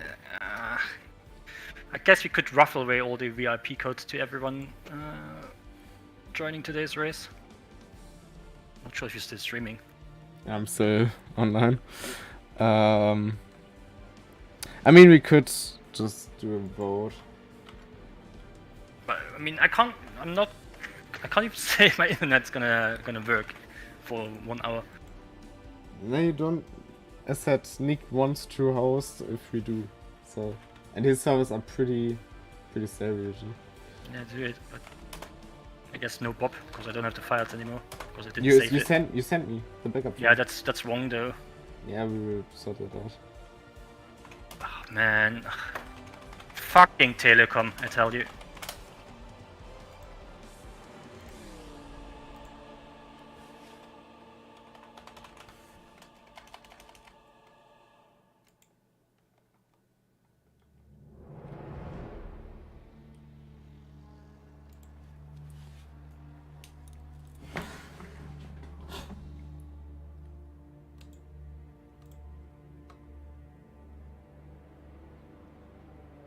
I mean, at least the majority would like to continue racing. I think it just put too much load on my internet line for some reason. I don't think the race stream actually takes that much. And if it gets too much, then it just crashes. So we will be back in 5 to 10 minutes and sort all of that out, and then hopefully we will be back on track. So I can do 1.2 hour race maybe. We will shorten the race distance up, and then. So stream will be on mute for a few minutes. See you again.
So we are back. That was my screwdriver. We decided to restart the race in the order was before the crash, basically. Got that So we got a sorted full out. safety car. Got a safety car inlet. We've got 85 minutes mandatory pit stop to equalize it for all the cars with the pit stops. So yeah, you know it's a bit. We won't have a replay of the race, won't we? Don't think It's so. also a bit sad. Anyway. The stream will be the only replay. We will have no BOP because we switched hosts, and with BOP that would have been too much work not to set up. Takes like 10 minutes.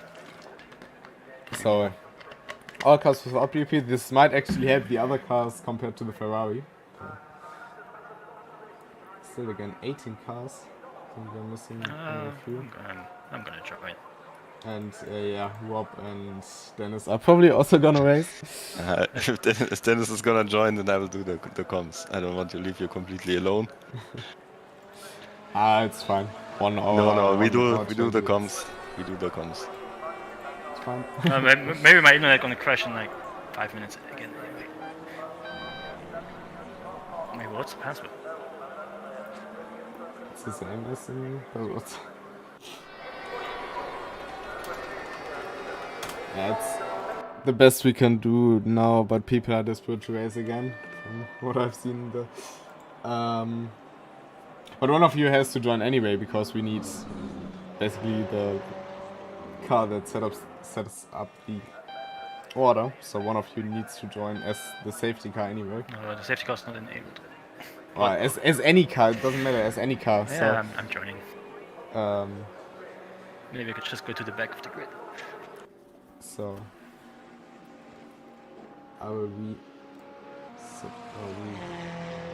generate the order.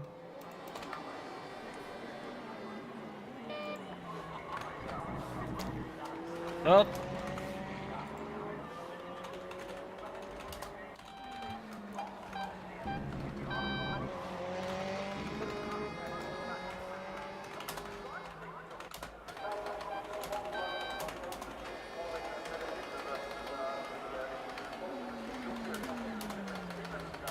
Will we do the normal start or will we do single file for this? Yeah, singles, alright.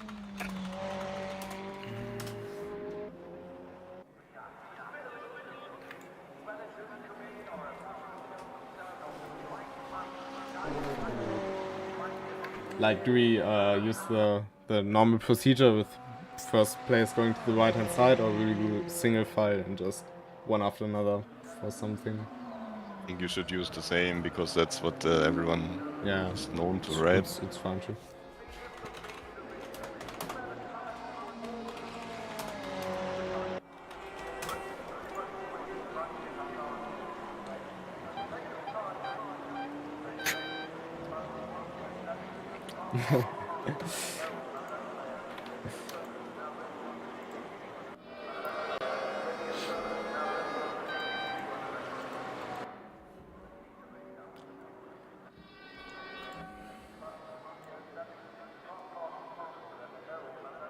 Actually, I have no other options but them, which is really annoying.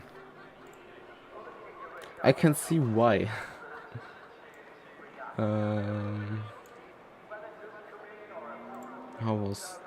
How did that work again? I always forget.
Yeah, we had some technical issues, to say it like that.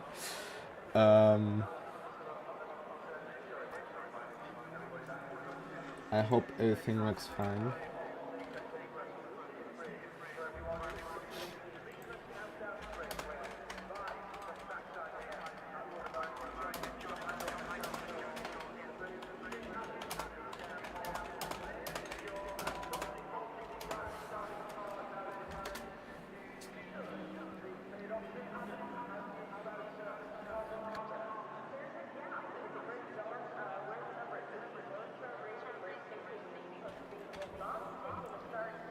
But that also means we will have a second start. I mean, the first one was fun.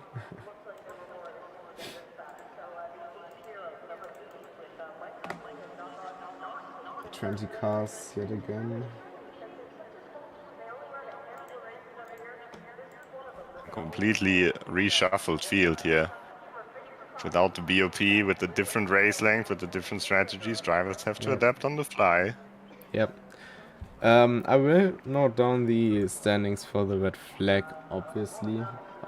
And we will think about what we do with the prizes, because I think we should also stage them for the first red flag thing. As some sort of damage repair, let's say. But we will talk about all of this after the race.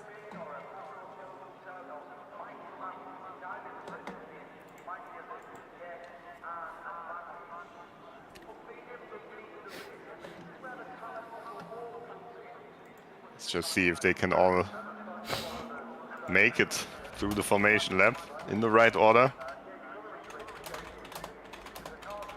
We'll see a lot of shuffling.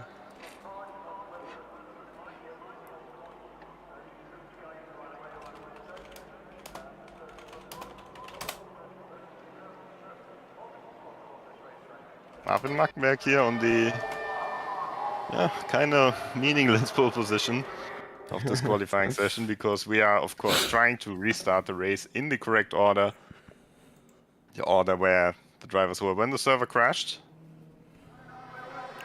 Yes.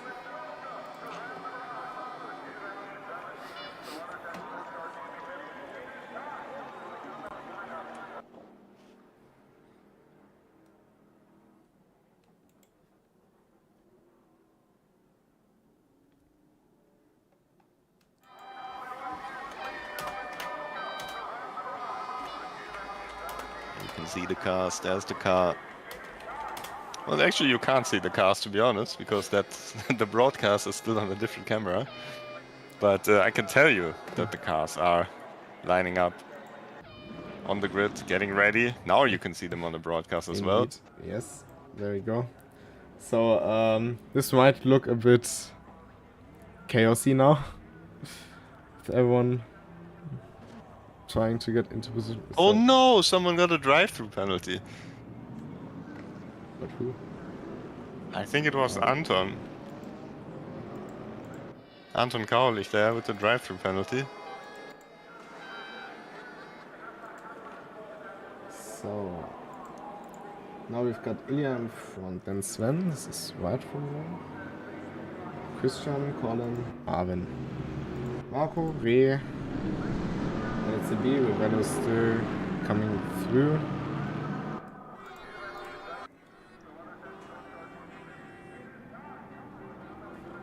I think there are no cars from the front missing, at least.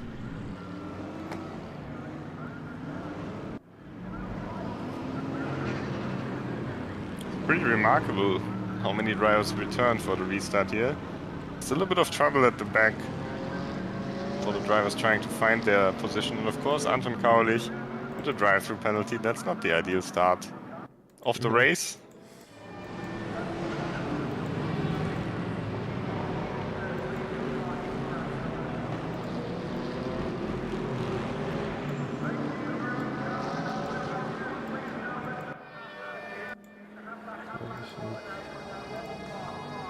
So the order is restored. Obviously we've lost, unfortunately, Paul Bogdan.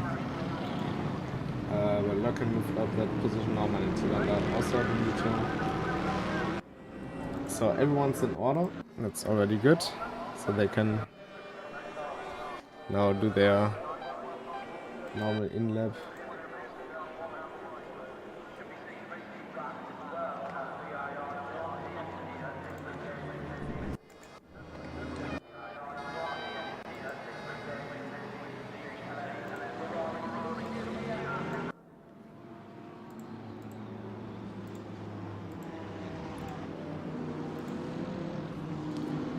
So at least we've got our race up and running again. Few changes. And it seems like Dennis' internet unfortunately has died again. Something. It's good that we didn't use his server for the restart. That's very unfortunate, but well, nothing you can really do about it. Just the thing in online competition in general, I guess.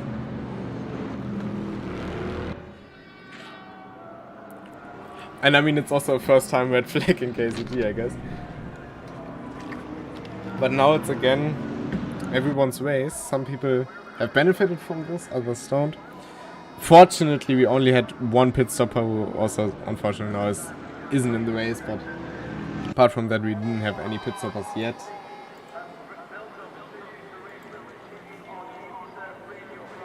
Drivers are lining up. Ilya on the inside, Sven Mackenberg on the outside.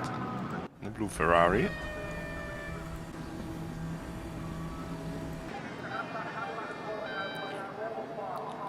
Some people are already having a bit of a look there.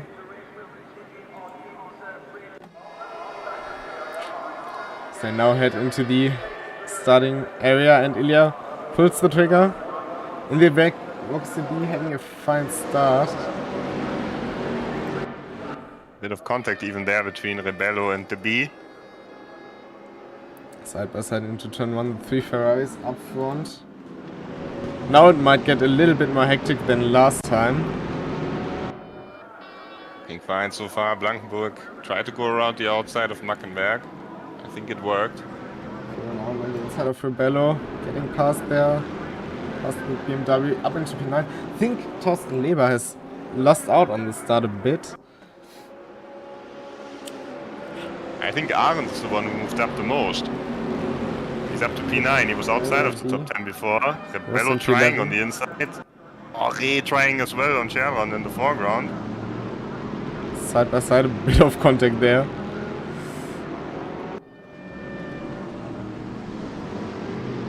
Moved by Rebello. Very close between the two of those. A bit of a push there. He kept the car on the road. Landing the inside. Now there's an interesting dynamic because of the changed BOP between the races. All of the cars could remove the extra ballast weight. Yeah. They could remove the restrictor. Certainly a disadvantage for the Ferrari. Certainly a disadvantage for Cherdron as well. For the Porsches as well. A big advantage, obviously, for Marvin Mackenberg now. Yeah, definitely. But I think Blankenburg is the one who benefits the most. Oh, and now we're on Cherdon.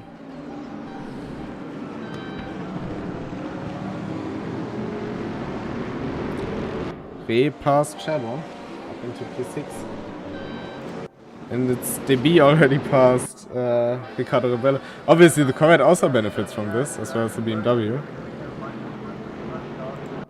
Now Thorsten Leber fighting with Dirk Pfeiffer, who also benefited from the restart due to, well, making up ground. And you can see if you look at the front at the Blankenburg and Kötte, you can see the BOP changes in full effect there. Yeah, indeed. That's immediately under pressure.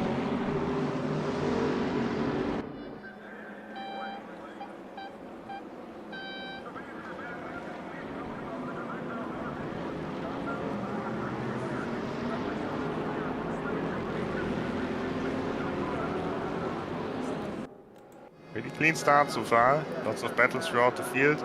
Numbers, for example, side by side with Amrad Rea. Speed advantage now for the Bentley all of a sudden.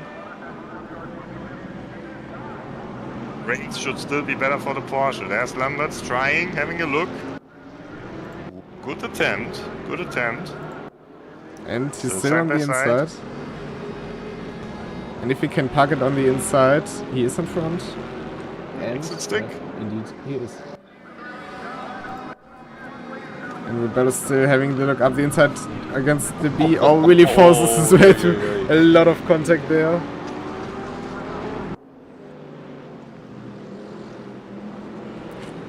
Now let's see if Aaron can benefit from this. Because they will go side by side here. Coming up side by side into the kink. The B thinks better of it. Stocks back in behind. On the front, Colin Blankenburg. Right on the tail of Christian Grete. Down the inside. Drifting a little bit of contact. Side by side through turn 13. Leaving each other space. And seems like he just got in front. A nice clean overtake there. And now it's Dirk Pfeiffer right behind Florian Aaron for 10th position. Oh, but He's got the a little Magmac hectic here. and Grete are not done yet. I think Marvin Magmac thought about doing it 3 wide there, but yeah, you can't do 3 wide into turn 1.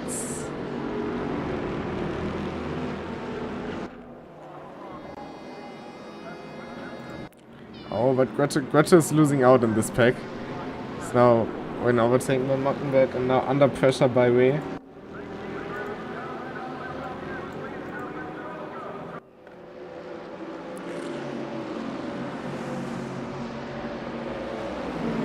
But now look at fight for 8th position. Oh, and there's contact. Florian has to go to the outside. 3 wide, most cars missing the braking. Now all of a sudden Thorsten Leber is back in it. And Dirk Pfeiffer as well. It's like 2 rows of 2 wides. Florian seems to be the one losing out here. Oh, Arendt! He's on the grass on the inside there. Flashing his lights. There he got forced or had to take a boarding option. One of those things, probably. But well, it's still anybody's race, especially with the mandatory pit stop we still have.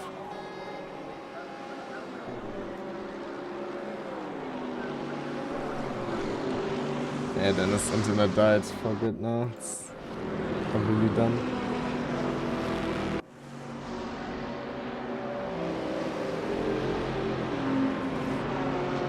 Now Thorsten Leber into Roxy.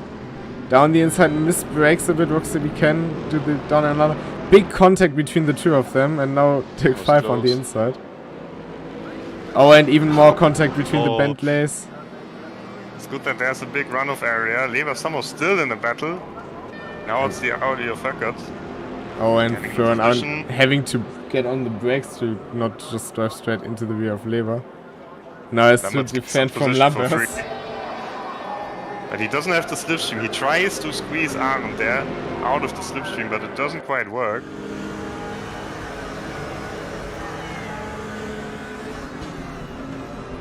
Oh, late on the brakes, Lambert. Just about makes the corner. Oh, and I think there's another one trying to get past Amadrea. Get past. Porsche now.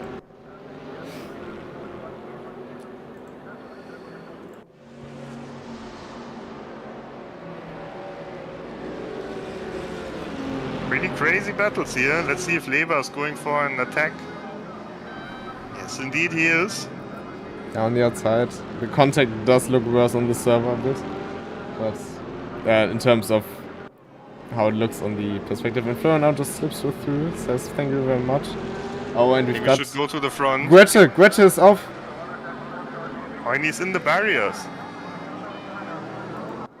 Oh, that's a disaster for the guy who finished in P3 in the first half of the race.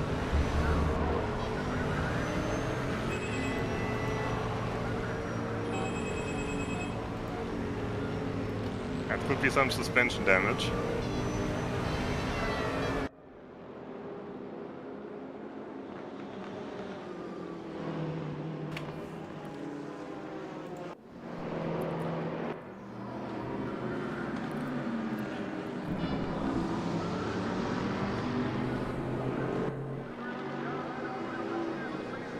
Marcus Chaudron still not done with Sebastian Reh though. Sebastian Reh, one of the guys who benefited the most from the restart here. Right behind the guy He who lost definitely weight. benefited the most from the restart. With the BOP.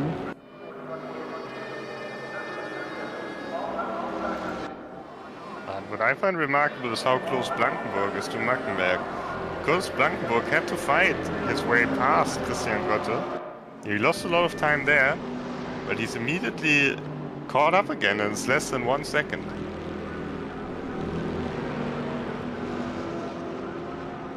Fight for P10 is still not done yet though.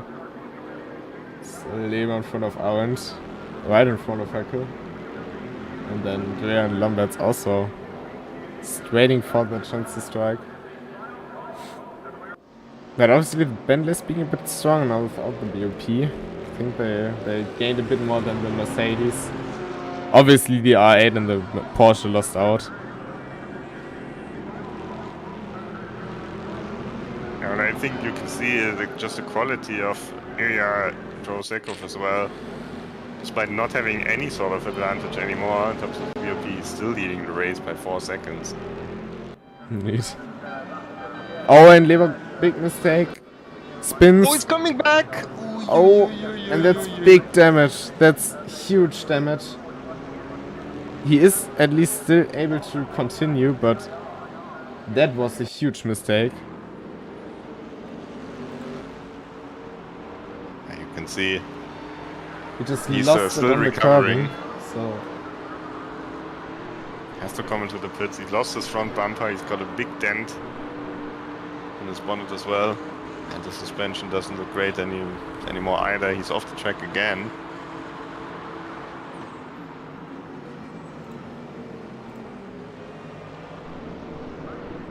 and Blankberg just closing in on Magdeburg, getting closer and closer and closer. Might just be in for P2 there.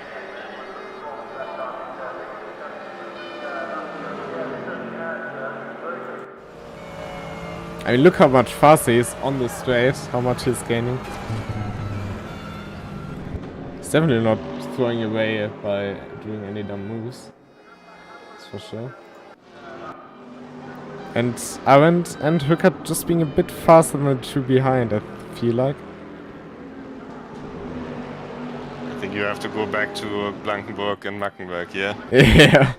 Because we could see the pass. Through the cheese bridge, now Blankenburg with a bit more overspeed on the outside. Still doesn't have the overlap, but Sönwagmax leaves him space.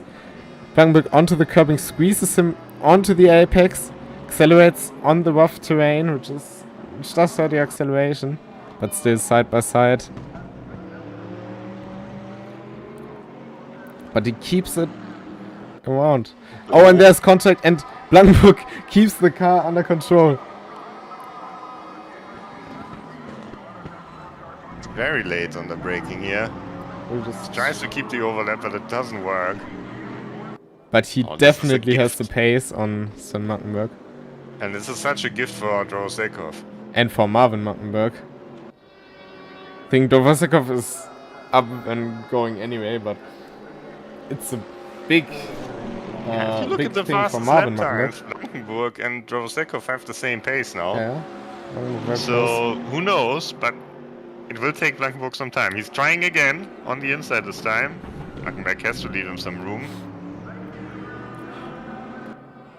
Still can't really get a great run. Oh. This time it's enough. Around turn 13, that was really strong. What a fight. But now can Sven Magdeburg strike back? He now has the slipstream. The Ferrari is a bit worse in terms of top speed, but I mean the slipstream is quite big on such a long straight. Thorsten Leber meanwhile in the pits, being lapped. A very unfortunate restart for him.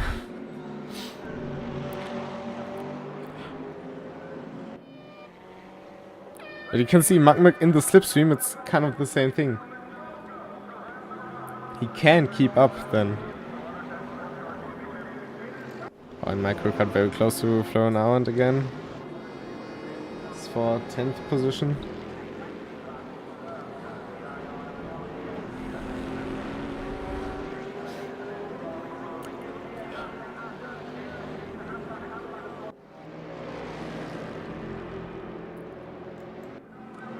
Sven Langenberg just tucks it in behind, keeping him very close.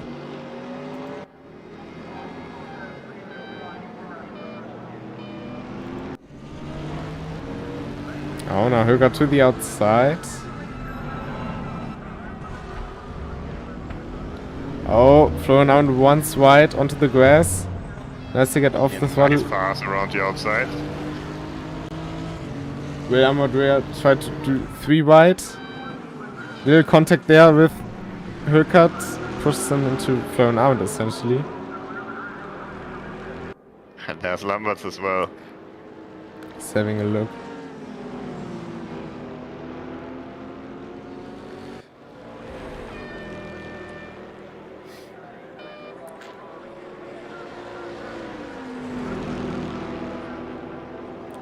I think those 4 are also 4 completely different cars. Basically. I mean, all cars have completely different abilities and traits. Oh, and Lamberts into the rear of Drea, who also, I think, hit the rear of Fern Arund there. In the train. Chain reaction. Yeah, underestimated. They all kept it on the road. And Sebastian Reh, half a second behind Marvin Mackenberg now. Chadron had to let him go.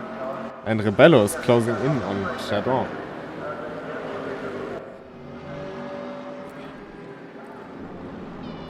Yeah, some pairs forming here.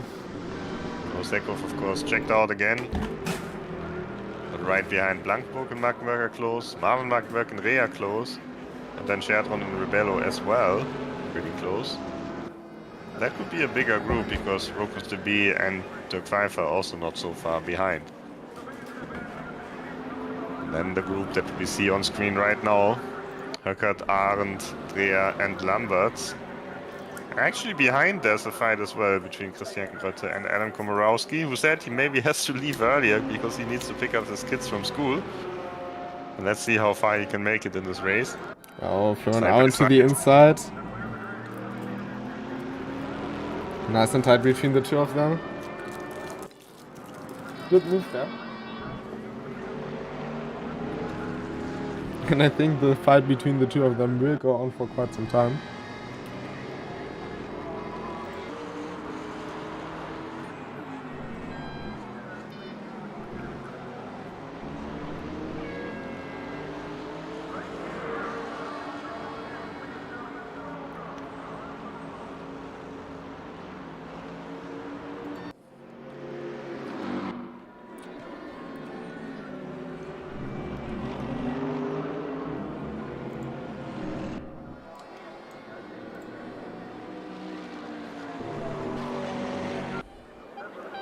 Closer to the 1 hour mark. And yeah, I mean, a lot more things have already happened in this race than in the last one. Right now it's more of a sprint anyway. So. But we will communicate how we will do it with the red flag and the prizes and stuff. A bit later I will think about at least some sort of compensation for it. So we will keep you posted on the Discord with all infos you need. Oh, and Fernand going a bit wide there. It's a chance for Hökert. On the inside, nose ahead. Arendt fighting back very late on the braking, but it could work. Sweeps us on the outside. The eye is a bit strong on the straight, I think.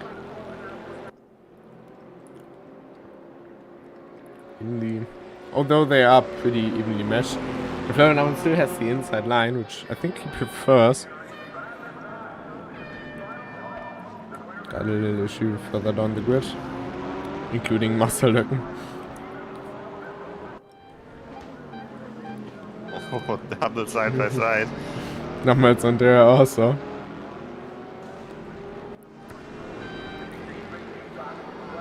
Florian keeps it in front, Amadrea keeps it in front. Even though Amadrea got a bit more breathing room than Florian Arment has here against the R8 machinery of Mike Hökert.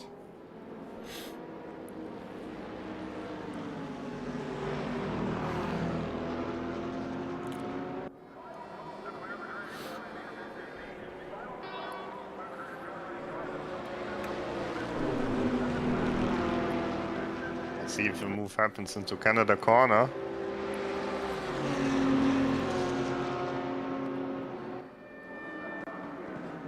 Cat was having a look, but he's not going for it.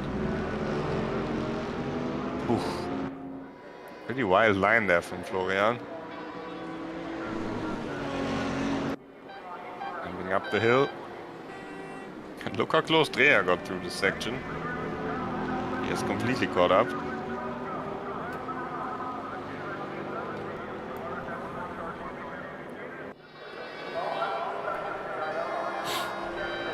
Oh, now to the inside. Also, mandatory pit stops have started. You have to change at least 4 tires. If it's set up correctly.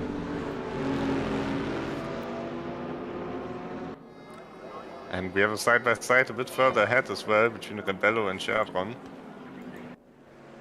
For P6. And now the M6 has all his top speed. And looks to be also looking for it.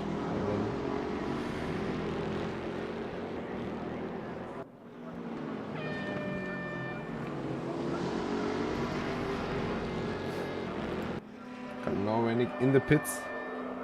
Seems like he's refueling as well. Looks to be very close to Chardron.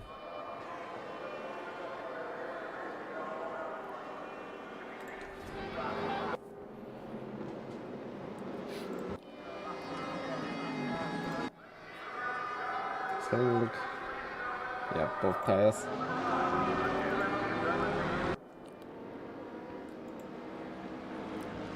It's actually cool to see that Thorsten Leber is still going, by the way. Just give me a second.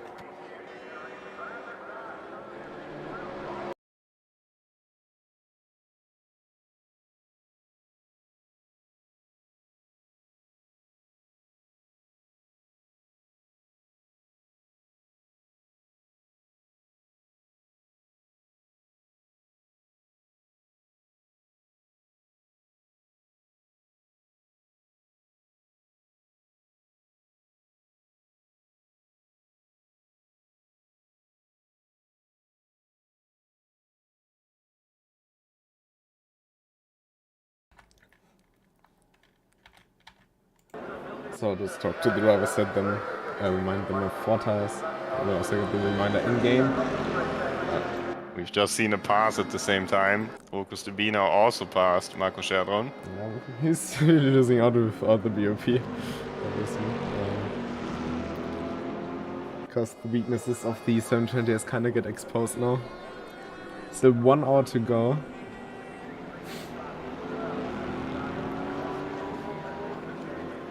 Yeah, you can really think about the pit strategy. Normally an undercut is a bit better in these situations, but when do you pull the undercut?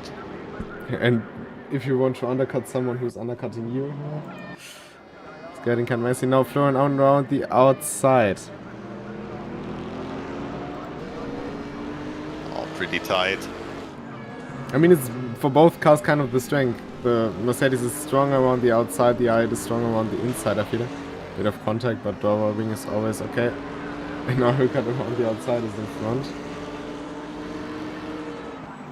Yeah, almost has the opportunity to make it stick as well, but he backs out. And then there's Lambert just waiting. Actually, Christian Götte is behind him now. He's gone past Komorowski after the big off.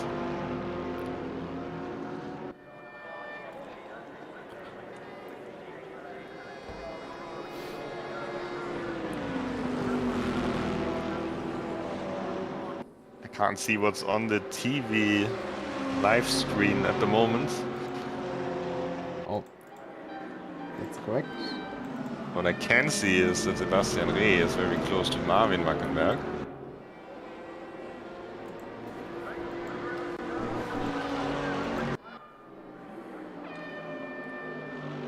Not quite close enough to do it in turn 1. Santon Klaulich is getting closer to Kratochel. Klaulich also one of the guys who've been in KCG pretty early, and Florian Auen lost out both positions to Dreher and Lamberts, and someone's just going in the pits. It's Christian Götte, who probably wants to do the undercut. Yeah, I think it makes sense for him because otherwise he has to fight against all these drivers. Now he doesn't have to, so it's a smart move.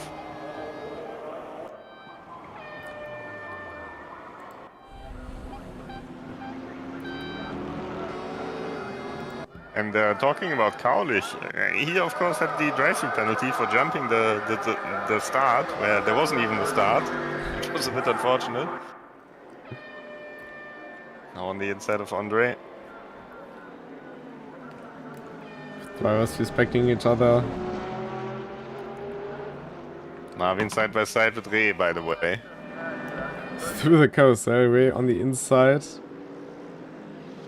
It's now Nick in between them. Or behind them, rather.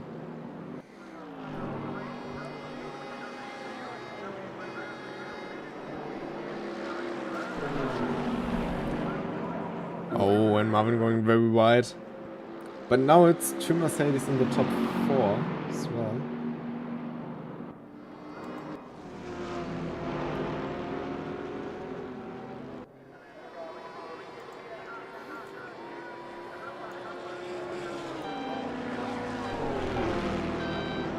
And now that Florian going a bit off track there. Meanwhile, my Mike doesn't have to worry about the breathing AMG of our end. He can just basically run away at the moment. This is kind of free to go. Definitely makes use of this. He's having a good race here. Oh, and in the top 10. Oh, Marcel having further struggles. I'm getting flashbacks to the Remus competition when I see this car. There was a horrible race on this track. A lot of accidents, the only one that I had to commentate in that season. With a full reverse grid of 32 cars, that was insane. Well, sounds like Kaulich doing a better job here, because he's past Kartoffel now. And at the front, Mackenberg. On the inside. Who would have thought that he can fight back here against Sebastian Reh? Oh, loses the rear bit. Being squeezed.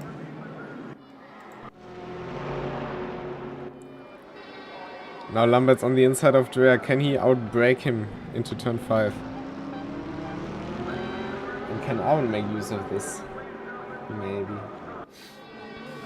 Oh, it's a collision and Lambert's is around. Can keep it going at least without losing too much time. Hard to see if Drea squeezed him there on the apex or not.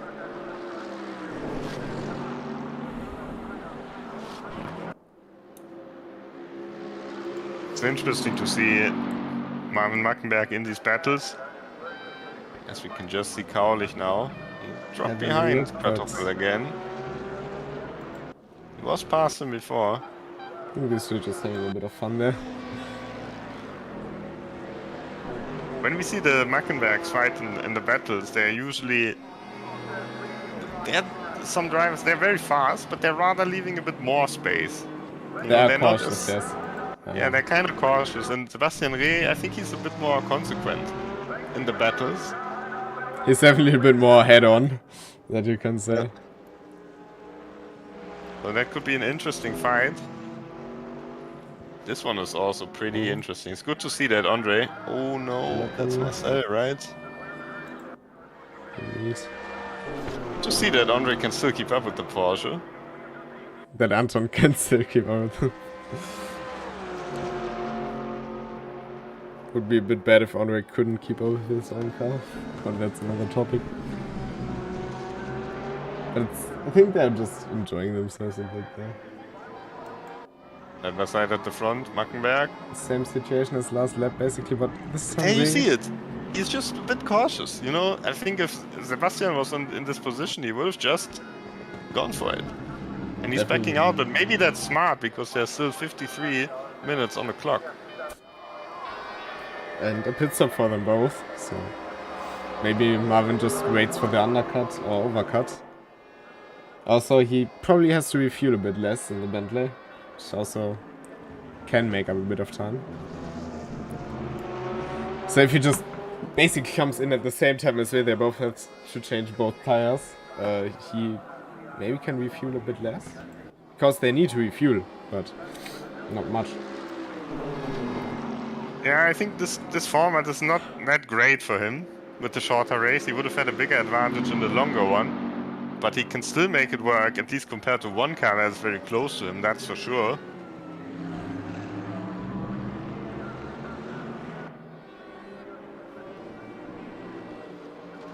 See if he can keep up.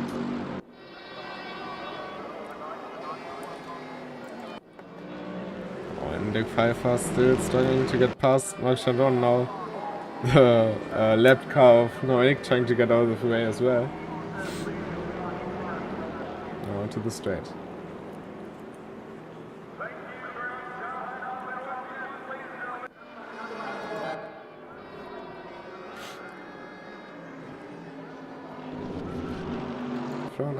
Arendt is getting closer to Andrea, so he's faster on track at the moment. And back in slipstream range.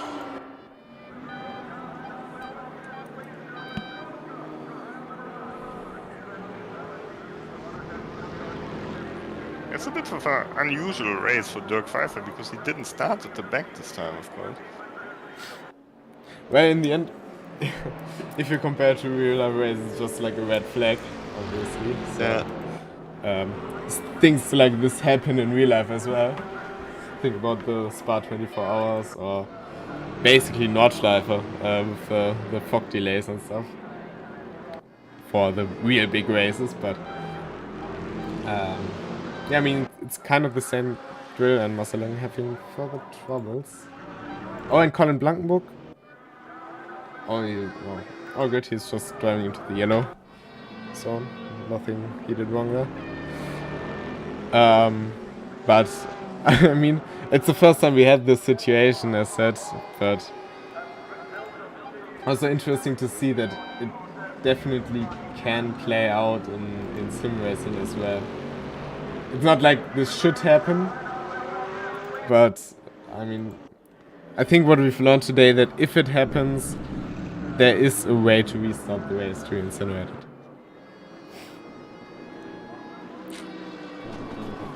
Still quite a bit of time to go. Still 15 Quite a lot minutes. of action to come. Arvin Mackenberg versus Sebastian Reh. That's the closest fight we have at the moment. Cherdron and Pfeiffer is pretty close as well. Let's see here at the end of the straight. Top speed advantage should be there for the Bentley. You can see it definitely. Yeah, Mackenberg gets the inside line. huge overshoot.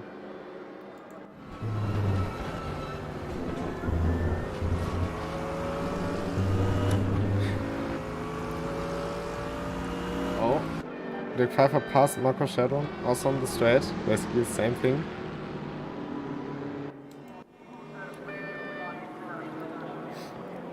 But now can Sebastian Reh come back in the slipstream? I mean, as you said, Marvin is pretty cautious by diving in, but I believe you really say that that Reh doesn't. So He's a bit too far behind right now. I think the problem that he has is the sections where his car is significantly better than the one from Marvin are the ones where you can't really pass. The slower corners, probably the long right-hander as well. And how should he make an overtake there? So this will be a hard task. also Marco Chadron is able. Oh, look at this! He's going past. Reh is past Mackenberg. Right in the moment where I clicked on another car. Ah yeah, Dennis having his 4th disconnect. This is... Welcome to Germany, ladies and gentlemen. I don't know why people want to move here.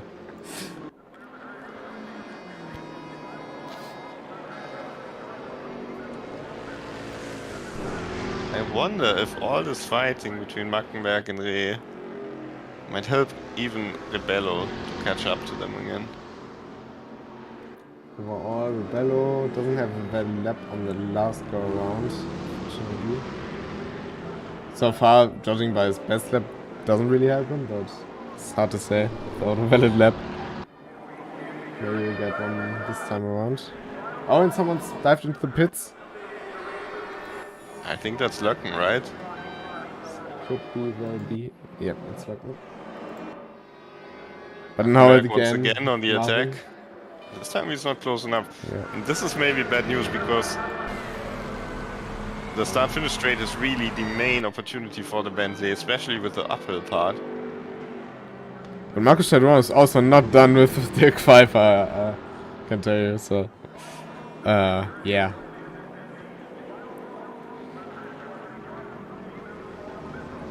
He still has business to do. But, well, you said that, but in that moment, Marvin is just blasting by in the backstretch. Oh, and Amradre, big mistake, big misbreak into turn 3. Turn orange, just going past, basically.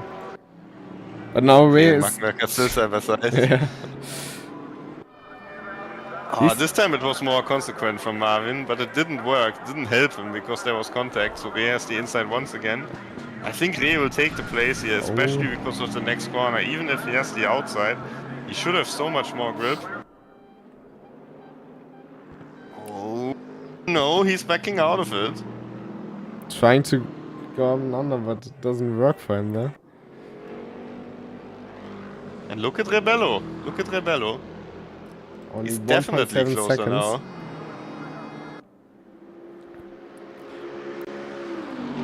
So basically, Rebello might be in for a top 5.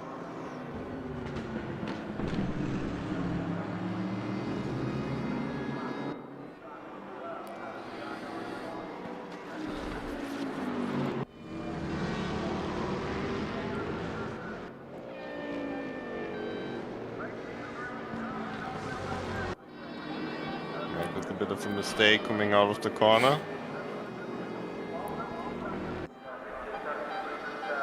So in theory, the best thing for both of them would be if one goes into the pits, so they can both drive free. But for Rebello, obviously, it's the best if they don't come into the pits as long as possible and just fight it out on track. Yeah. Meanwhile, Pfeiffer has come into the pits. Yep. That's one of the first car near the front, I would say, that stopped. We will see where he comes out, especially in relation to Christian Grotte. That should be interesting.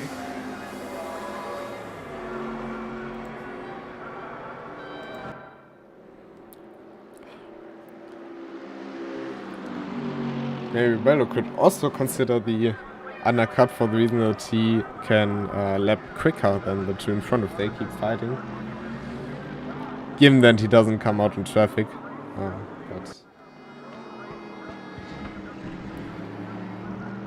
field is quite spread out, so it shouldn't be the biggest problem. Mark Shadow also lost out quite a lot to Rocksteady behind Dirk Pfeiffer. If you're happy for that.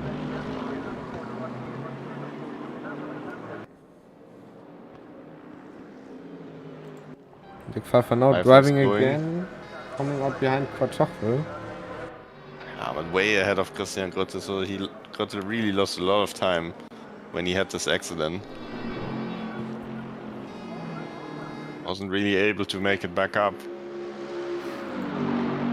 Despite using his fresh second set of tires a bit earlier.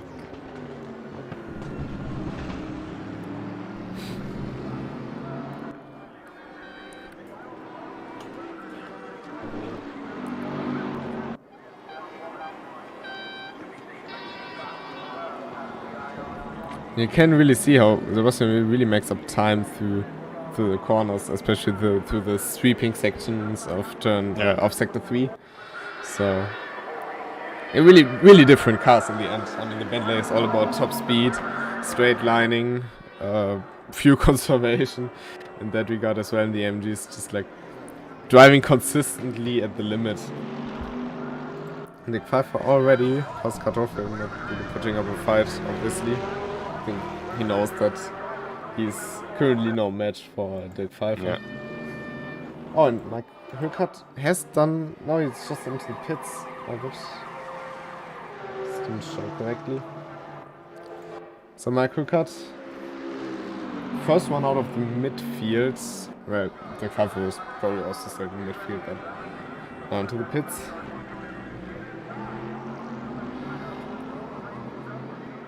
Let's hope everything goes according to plan.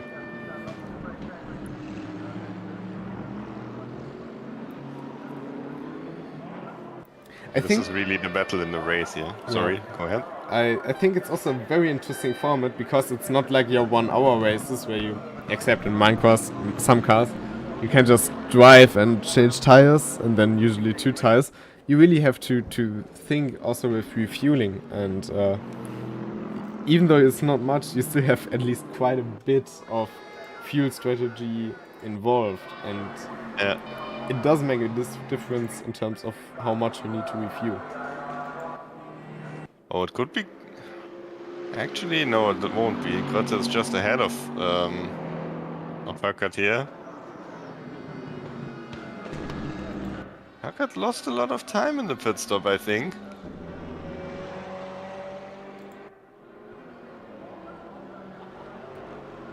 Yeah, he's also quite a bit behind there. Maybe he refueled more, tried to start with the less fuel. It's definitely possible. That could explain why he was so fast as well.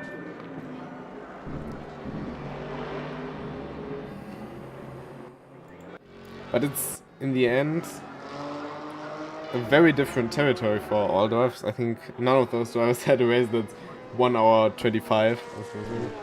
Yeah. Bello's the next one in the pits. Hagen staying out. So Bello did not just do what we said with trying to undercut the 2 in front. You can manage to get out in clean air. Or in the slipstream of a Bentley.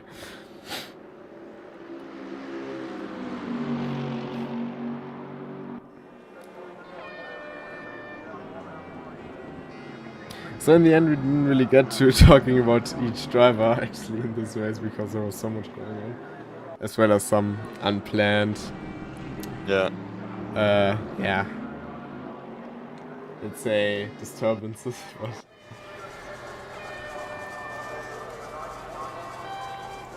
we had many races without issues, and I think in the end we managed it quite okay. But Ray and Magma, they are very evenly matched just across different sectors. So yeah, they're always gonna come back. Oh, and this is this Ray just been captured by the slipstream, I presume. Oh, and Dirk Pfeiffer in front of Ricardo Rebello. What did Dirk Pfeiffer do? So he definitely changed both tires because the pit stop is valid, but well, maybe it's just the thing we talked about. The Bentley doesn't have to refuel that much, or it has to refuel, but not much, and that will gain him the time in the pit stop. Let me just check what was the gap between Pfeiffer and Rebello before Pfeiffer pitted, because I thought it was pretty significant. So Colin Blankenburg into the pits. That wasn't that big. Wasn't that big actually. It was just a few seconds. Still, Bentley's still paying off here when it comes to the pit stops. Mac also put quite a gap on D. Going on now. Catching up to Anton Paulich, lapped car. So Norwenig in the foreground.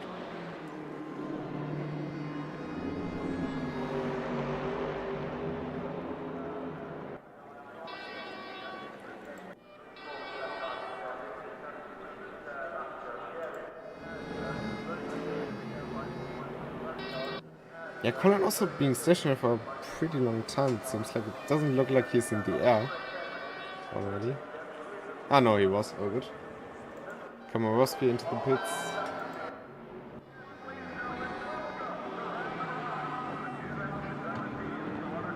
Yeah, he's about 6 seconds maybe ahead of Dirk Pfeiffer. Let's see, no, it's a bit more. 13 seconds, so he actually didn't lose that much of time here in the pit stop.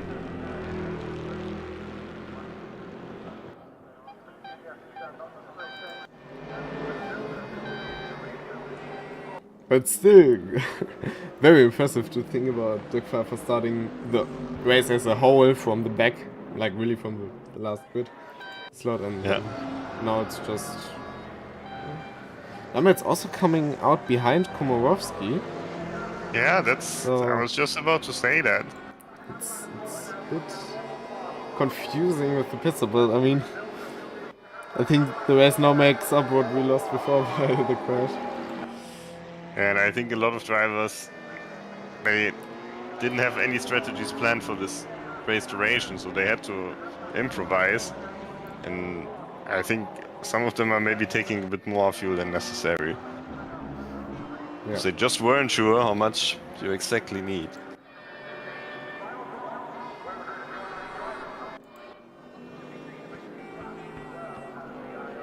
It's currently everyone just lapping a bit, just covering distance basically.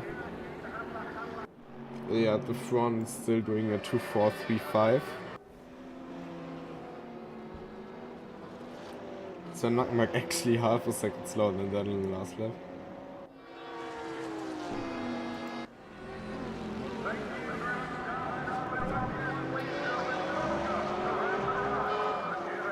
Aren't that many close battles right now, but this might change after someone like Chadron, for example, comes out of the pits. Really curious where he will slot in. I think there are quite a few people. Kartoffel is around. Collision. Third sector, turn 13. Very easy to spin the car around there. Oh, he lost a lot of car parts there. Yeah. Some of the headlights. That's how's it called at the Porsche? Is it still called the bonnet? If there's no engine below it, I don't really know. Well, actually, no, it's not the bonnet. The bonnet is the thing on the back. Yeah. So it's storage space, I guess. Storage space, you can put like a small bag in it, but not much more than that. Let's hope there are not any suitcases on the racetrack right now, forcing us to put another red flag out. It doesn't look like it at the moment, though. And we have Sebastian Reh in the pits. Yeah. Marc Chardon stays out. What does Florian Arndt do? Now he's through the lap traffic. Stays out.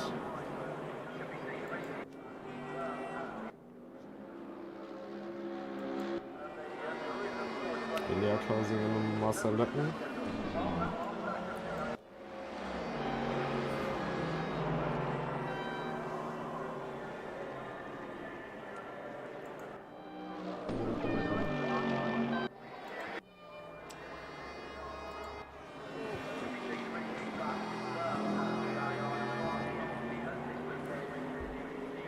Colin Blackmook on the start-finish set. I think he should come out in front of Ray by quite the same distance as he left, but now past him. Kartoffel driving again. There you can see Ray is also starting to move again. Oh, Ray and Kartoffel almost side by side on the pit exit. He is out in front of Pfeiffer, but Pfeiffer really gained a lot of time in these pit stops. Indeed he did. 6 seconds to read. That might actually be challenging for the B. Should be in front of Chadron still, obviously, but he might have undercutted the B. The B just has such a quiet race. Well, in this stint he has, yes. I think his first stint was a bit more action-filled.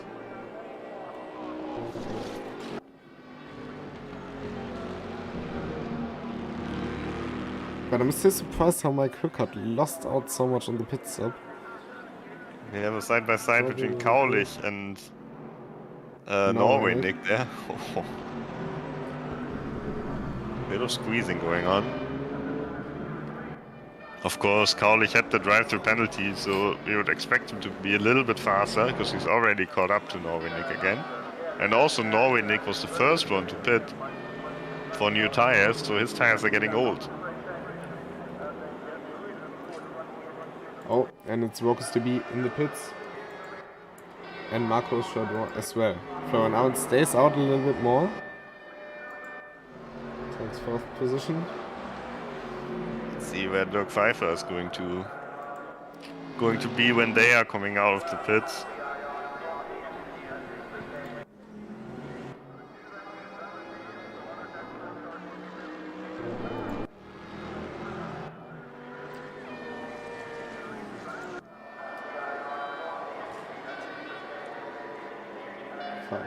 Looks to be still stationary.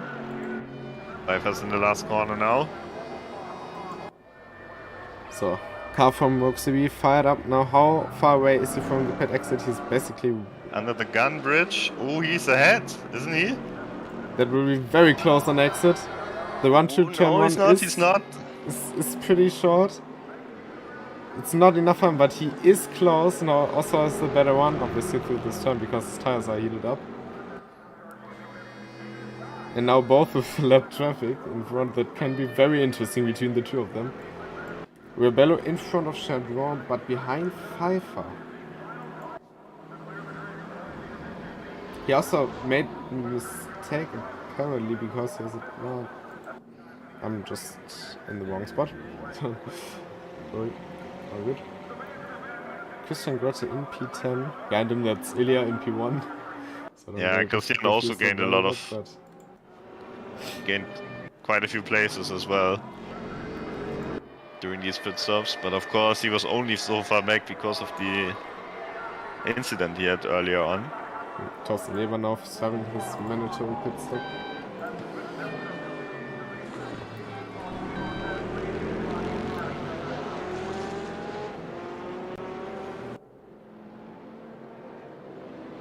Meanwhile, Marvin Mackenberg is in the pits, and I would expect him to come out in front of Sebastian Reh, just because of the fuel advantage that he has.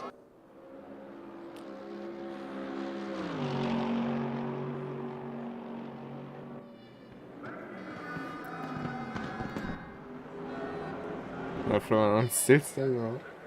Sven Martenberg and Ilya Dovoskov as well. So those are the only 4 who haven't pitted yet. Colin Blankenberg gonna take... Mackenberg is getting going again now. P4 with ease. Look So how close Mackenberg is gone. Indeed. He is now just across the start-finish line, and that's at the end of straight roughly 5 seconds between the two of them. Yeah, that's the pit stop advantage, fuel tank advantage from the Bentley. And now Dirk Pfeiffer Dirk having Pfeiffer. a look at the inside of Rockers DB. It makes you wonder where Dirk Pfeiffer could have finished if he just qualified near the front. Well, it wouldn't Because have he been as really much seems fun, to have wouldn't very it? good... Yeah, but he seems to have really good pace. So he's in the low 251s. So it's very strong pace. And he has the fuel advantage.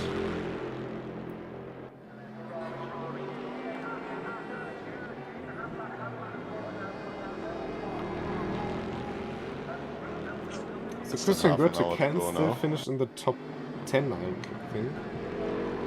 Maybe even top 8. I think it depends where Aaron comes out after the pit stop, but I would actually think that Aaron comes out behind him. Can be. Will be tight. But we also got half an hour to go, and let's see if there are more mistakes. It's already pretty late in the day, I guess.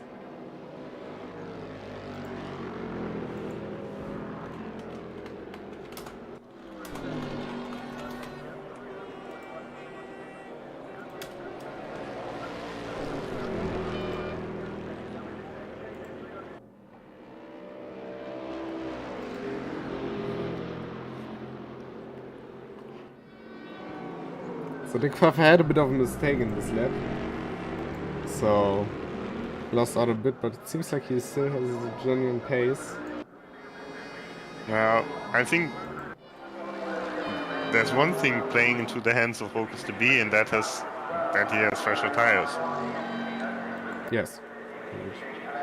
Pfeiffer's tires are pretty old by now.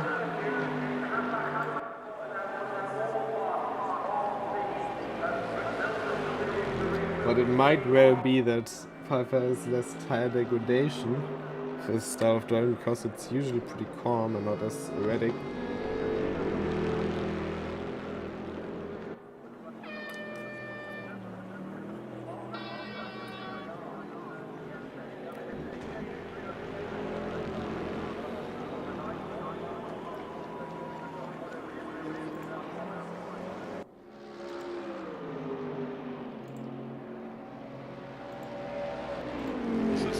Battle we have so far, but there might be another one forming up pretty soon between Mike Höckert and Amrat Rea. Even though they were also closer together a few laps ago.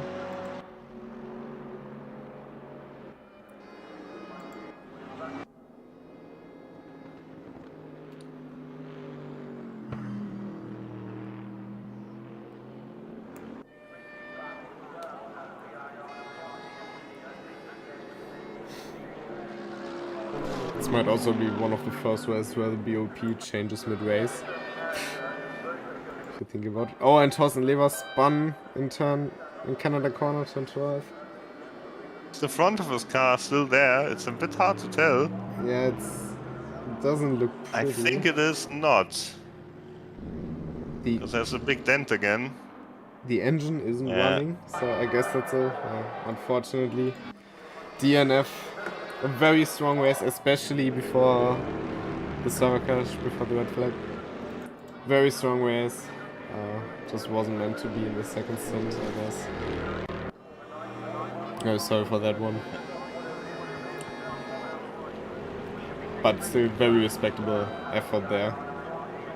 Driving up front in the top 10. Yeah, he showed his potential, and I think this is what really matters when it comes to the future seasons. Definitely a driver where we can expect quite a bit more in the future. Someone especially we didn't have on our list before. Especially now in the ranked championship, I think that's where you're gonna focus on now after the race. What's the next track there? Daytona, Ice Tona. With new and well, track limits. Track limits is an interesting topic. But I think they've done very well on Road America. Yeah, they allow for good racing. But there are some tracks like Nürburgring, for example, that have seen kind of a change for the worse. Yeah, Daytona, the bus stop is very tricky, and Ilya is in the pits. Yeah. So Sven is really doing a long stint here. Indeed. Now will Florian come in this lap? Or will he stay out as long as possible? Just try to do the dash at the end.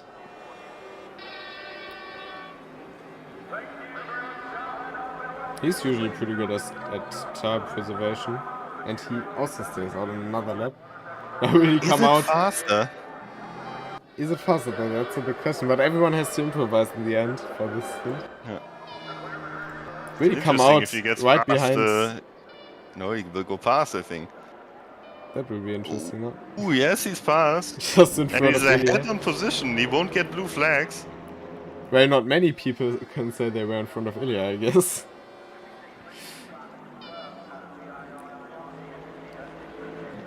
I don't think he will fight this one, but I think he will try to enjoy the time. And I think Ilya is gonna appreciate that nice little toe. Ilya on the inside. Don't think this will take too long. Well, he's fighting it a bit, but the next corner is also in Ilya's favor.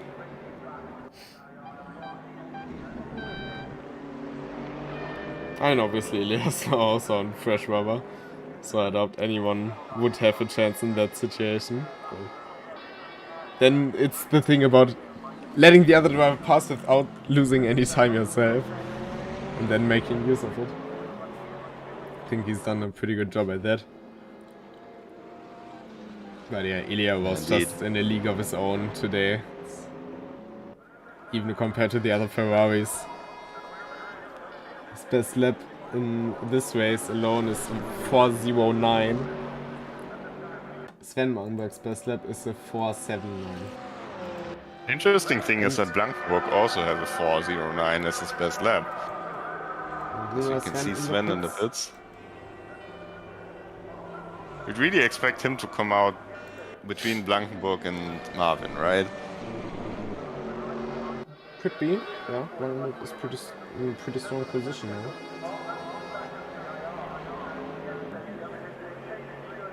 And now Florian Marvin is pretty close to Blankenburg, honestly.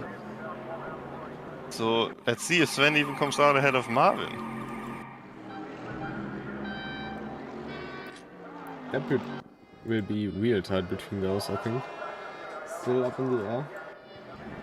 Colin Blankenburg now through the last turn. Blankenberg's car still up in the air. Now he goes down. Now he gets going again. Ooh. So we real tight. He's ahead of Blankenburg. But by how much? 3.5 seconds. And here's the wave pressure test. Blankenburg came in pretty early. Yeah. So this really worked out well for Sven Blankenberg.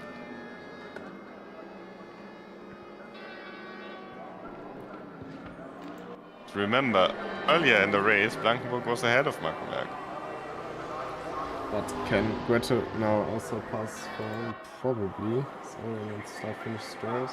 I'm going now again, but he's quite far back in the pits. So he's still in the speed limiter. And Greta has already passed him. So Greta back into the top 10. Yeah.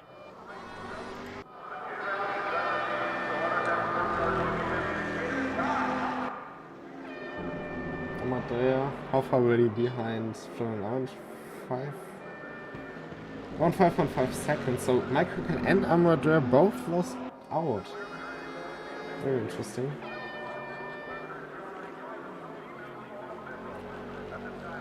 So everyone has been into the pits, served their mandatory pit stop. And meanwhile, Marcelo and Skane crashed. Yep, definitely. So unfortunate DNF number 2. Let's see what kind of battles we can still expect in this race. I think Drea and Höckert still pretty close. Something could happen there. The same. I think Blankenburg actually is still on pace against Sven Blankenberg. But this would be very tight if he can close in on him. Marvin Blankenberg and Sebastian Ray. Sebastian Ray not as much, he just kind of does his thing now, but Marvin Blankenberg is also closing in on Colin Blankenberg time after time. I think Walker CB is now kind of free against Dirk Pfeiffer. Even though he did just a mistake. Yes, almost 5 seconds between Pfeiffer and Rebello. Bit further back, Lamberts isn't that far behind Komorowski, and Lamberts had a slow pit stop. And of course Höckert and Drea, that's less than a second between them.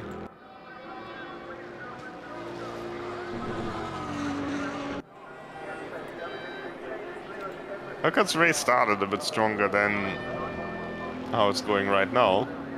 So he was in the top 10.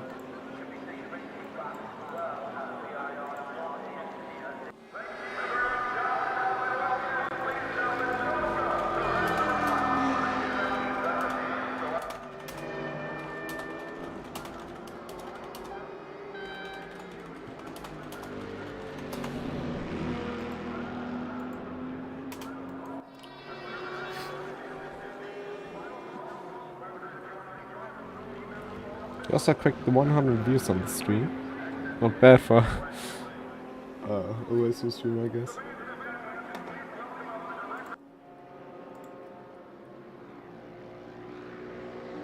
It is an exciting race, you don't want to miss this one.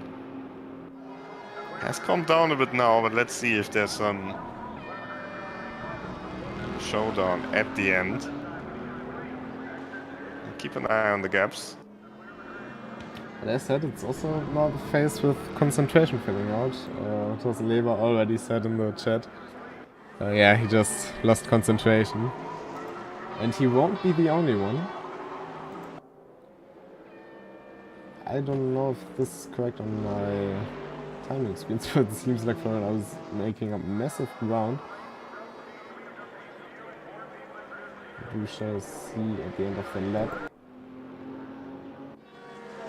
Same with Big 5, I was getting closer to a KCG. Yeah, 5 is still pretty close, less than 2 seconds. Also Marvin Magdenberg, 2.2 seconds to Colin Blankenburg. Sadly last lap invalid, so we can't see exactly the lap time. Ilya Doroskov posted a 2.3489 on his last lap.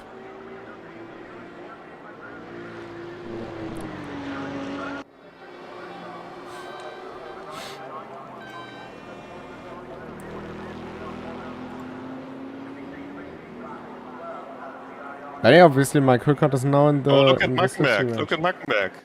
Oh. He's close to Blankenburg. Blankenburg seems to struggle a lot. Let's look at this. Blankenburg... damage. Seems like... something definitely is wrong.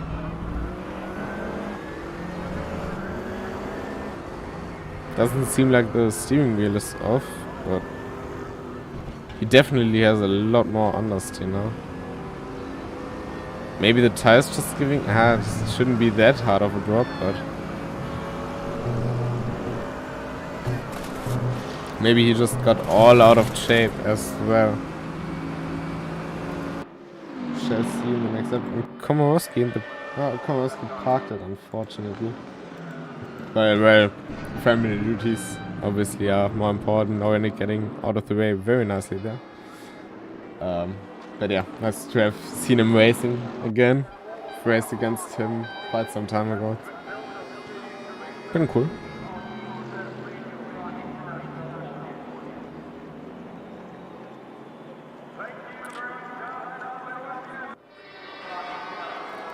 Something seems to be off with that Mercedes. But now that Magdenburg is in front, I don't think he has much chances to catch him with the old tires.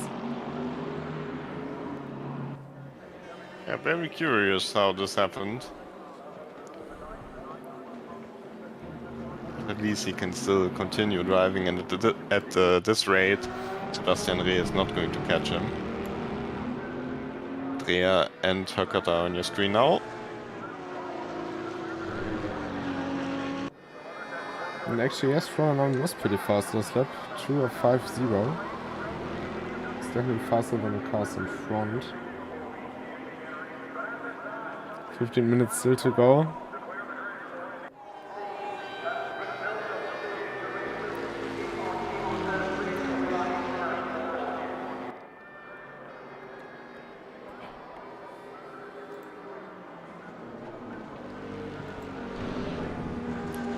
Oh, Amrad had a big mistake there. We've seen that a lot with the Bentleys. Now Mike Hülkert to the outside.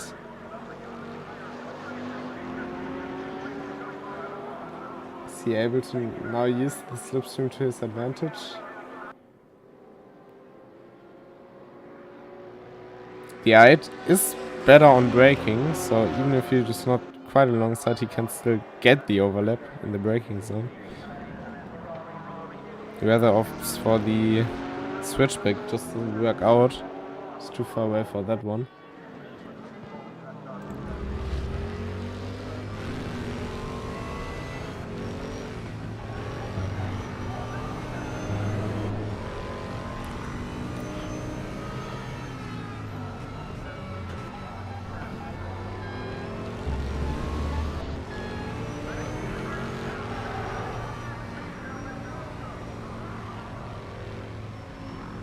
The 13 minutes to go, so there might be some opportunities more for Mike Hülkert.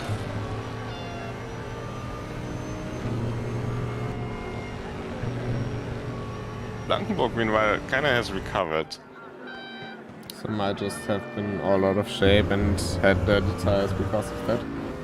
Didn't see what was in the corner before turn 6, I think. It happened there, but maybe just something like that.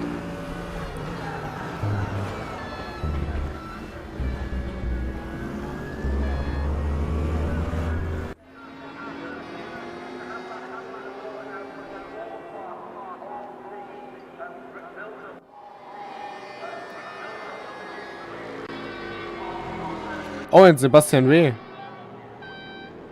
Oh, he's parked. It seems like his car's floating, which means, yeah, his connection is dead. It seems like, at least.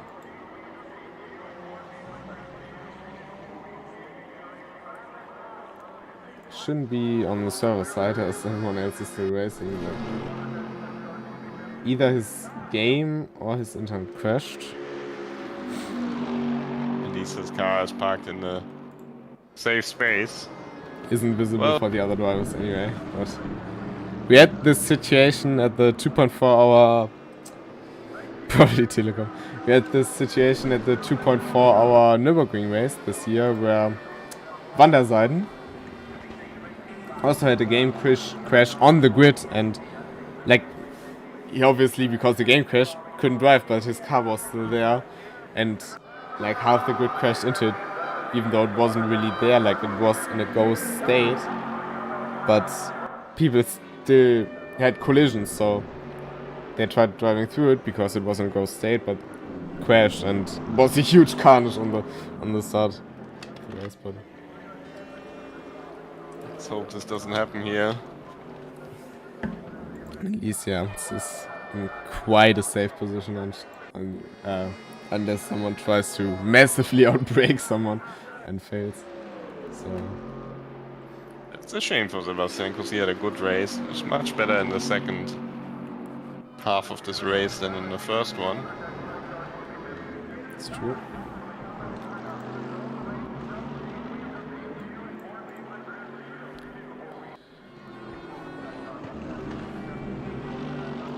If this gets closer as the race progresses, definitely won't get closer as the gap between Dorosekov and Sven Mackenberg. 26 seconds now, 203.3, the best lap from Dorosekov. 7 tenths faster than anyone else.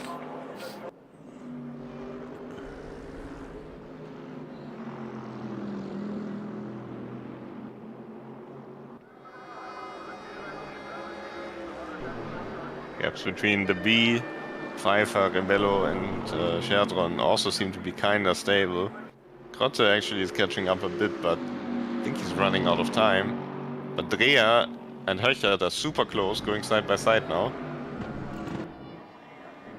Outside line there for Höckert. This could work for him. He has a bit of overlap for the next turn, so Dreher can't chop him off or something. Didn't work this time, but he still has 9 minutes to go.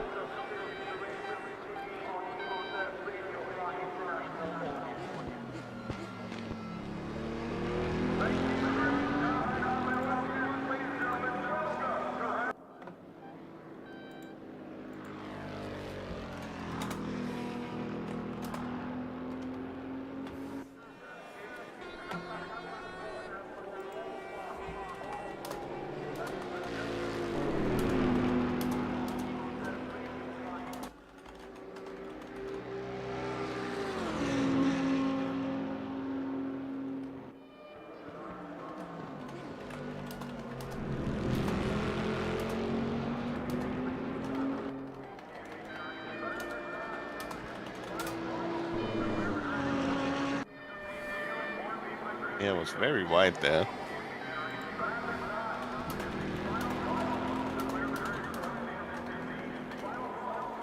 I wonder if this gap is close enough. I don't think so, but Blankenburg and Mackenberg are side by side. And Blankenburg is through. Must have been a mistake from Mackenberg because they weren't so close before.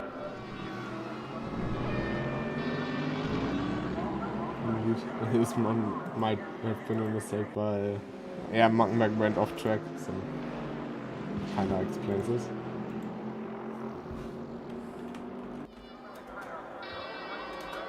What a shame, just 7 minutes before the end. The mistake.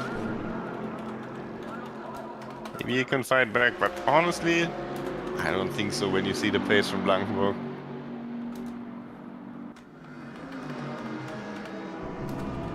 Perhaps we can take a look at the battle from... Oh, what's there? What's happening there? What's happening there?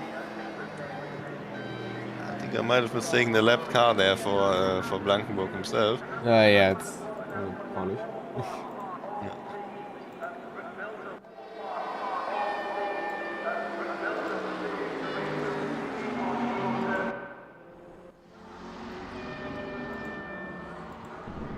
There's actually another battle forming up. Lamberts and Kaulich are very close to each other right now. And quite as close as Höckert and Dreher are. But And still, the that's a Lappings- fight for position. The Lappings put them together quite a bit.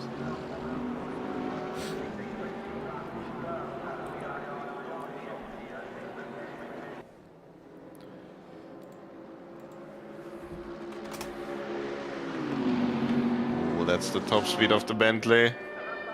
Oh, on the Not the line outside. for Marvin. Again, Marvin being very cautious there, trying to avoid any contact. You can stay with him here, then you should have a great opportunity on the start-finish straight again.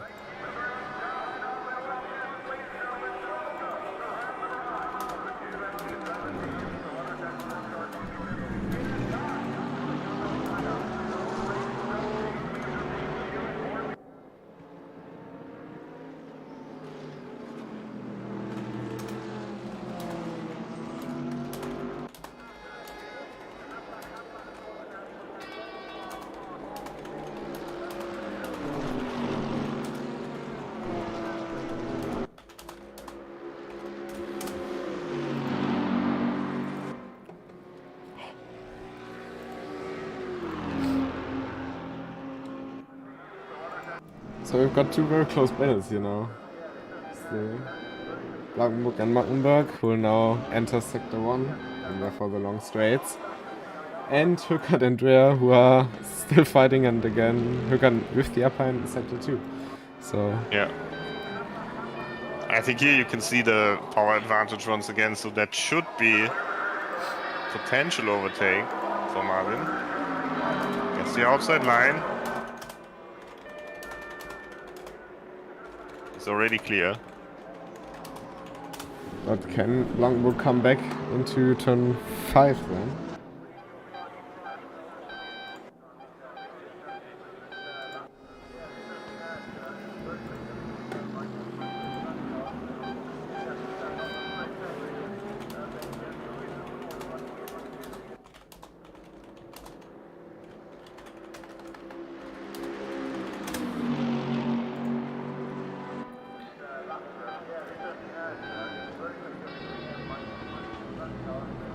Not so far. Only 4 minutes on the clock. Now it's getting pretty tight. Yes, Ilya on track. Ilya about to enter another lap. That will be 3 laps to go, if I'm not mistaken. No, 2 laps to go, actually. Because he will this cross one- the line now. and End of then- this one and 2 more. Yeah.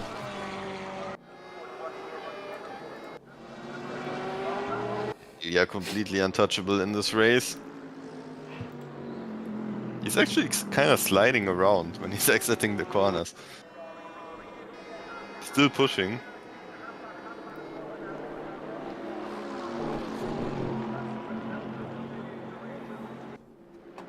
Keeping an eye at the same time at the Höckert-Dreher battle, and nothing happening there so far. Höckert in quite a decent position, but look at Kaulich behind. He's Right super bank close canvas. now.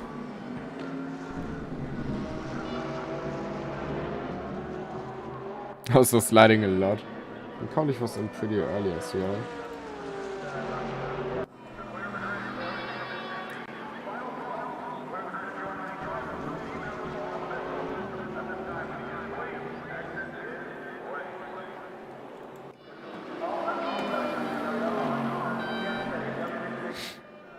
laps to go now for Blankenburg and Mackenberg.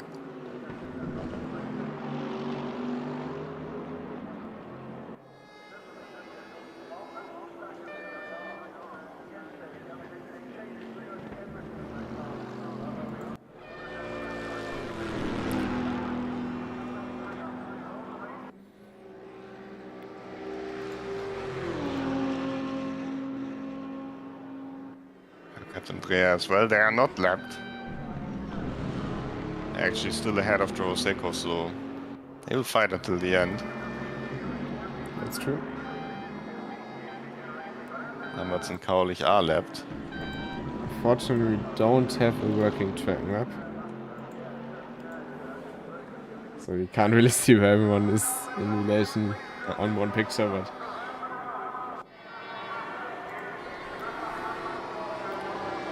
Dorosekov is coming up to the final corner now. About to start his last lap.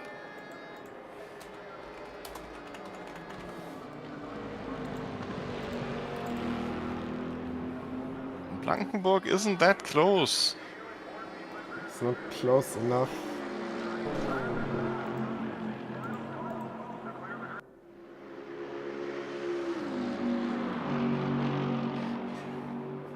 That's a surprise. Well, to be fair, as said, he was in pretty early. I think the tires of Manmong were way better at this stage. And also Colin being in the slipstream then really hurts the front tires. And from other Mercedes drivers, I heard that especially the carousel really damages the tires and really you have a lot of wear on those fronts. So...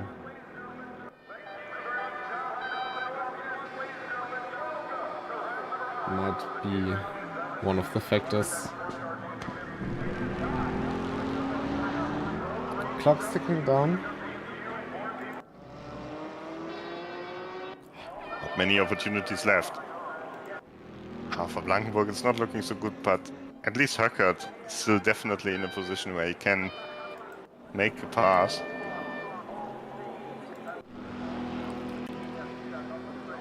Also Anton Kaulich still has no opportunity.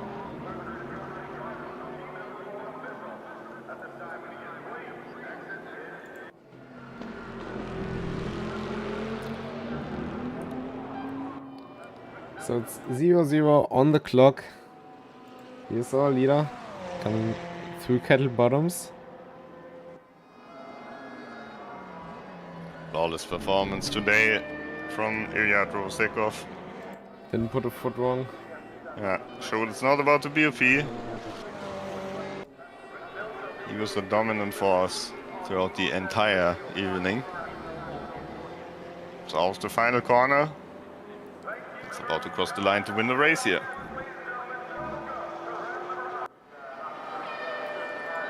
It's Ilya Dorosekov on top once more. Congratulations. What a performance. A 2:03.322, his best lap of the race. Nobody else could manage a 2:03. But then also Sven Markenberg, also a very strong performance, which cost pretty late. But still, P2 for him. Now up the hill. Through the bridge and across the line in P2. And then it's his brother Marvin Markenberg in the Bentley in front of Colin Blankenburg. Both with great races, great performances. In the end, bit of the advantage for Marvin Markenberg without the BOP. But I think... Oh, just jump to Kaulich for a second. There's something going on. He's like slowing down on the straight. they're just celebrating. Fair play to not just take it. So, let's focus on the last battle remaining. Or actually, do we have Dirk Pfeiffer coming in 6th behind Rockstar B. Very strong performance from back of the grid. Ricardo Bello in a very respectable 7th. Markus Stadron into 8th with the 720S, which was believed to be a very weak counter-strike, but he proved, I think, most people wrong. Christian Götze saved it into 9th, and Florian Arendt P10, basically where he started. Solid performance. And then Armored Rare in front of my cut if he can get it through the last turn. And now with the power of the Bentley, should basically be able to save it across the line. But it was Getting close. Yeah. There Less they than go. 2/10 between the two of them. So Norway Nick and Andre Kartoff will also finish the race. indeed. And as we've seen, Anton Kaulich and Lamberts crossing it across the line together. So congratulations to Ilya Doroskov. Yeah, basically to everyone who finished the race, and also big thanks to everyone who stuck with us even when we had the crash. It was really cool to see how much support there was to restart the race, and everything worked fine basically. We had no issues with the restart where we had to put the whole order in. That's just huge in my opinion. So thank you a lot for all of that. Yeah, so far there's nothing more or nothing new planned in KCG. So we can't announce anything now. But we will let you know as soon as possible if we have anything for you. But as said, big thanks. We will rethink the prices, the way we basically judge the race and all that stuff. We will sort that out. And yeah, hopefully we'll come up with something that makes at least most people happy. I think making everyone happy will not be quite possible. But yeah, I hope you still had fun watching the stream, racing on track, enjoyed your time. And yeah, also thank you, Rob, for joining us in the booth today. It was a real pleasure to have you again. Yeah, it's always fun to go to these races and commentate, even if there was some chaos today during the restart. But I think we had a great race, we had some fun, and looking forward to the next one. Whenever that comes. Stay tuned on the KCG Discord for sure. First link in the description. And yeah, very unfortunate. So also thanks to Dennis. Thank you to Dennis for hosting KCG still and stuff. Was just very unfortunate. I think nobody would have thought, especially because the server ran quite well until that point. So yeah, we hope to see you around. And you will hear from us very soon because we will review the incidents of the second race. We can't review the incidents of the first race because we don't have the replay, unfortunately. Or do we? Actually, we might have. So maybe we'll do. So we might be able to. I will just check to not talk any bullshit. I think usually we do interviews, but it's very late in the day, so very late. And as said, I'm trying to come up with something that rewards people for also being good in the first race. So you have two separate standings, basically, one at the red flag and one after the red flag at the end of the race. So that shouldn't be the problem.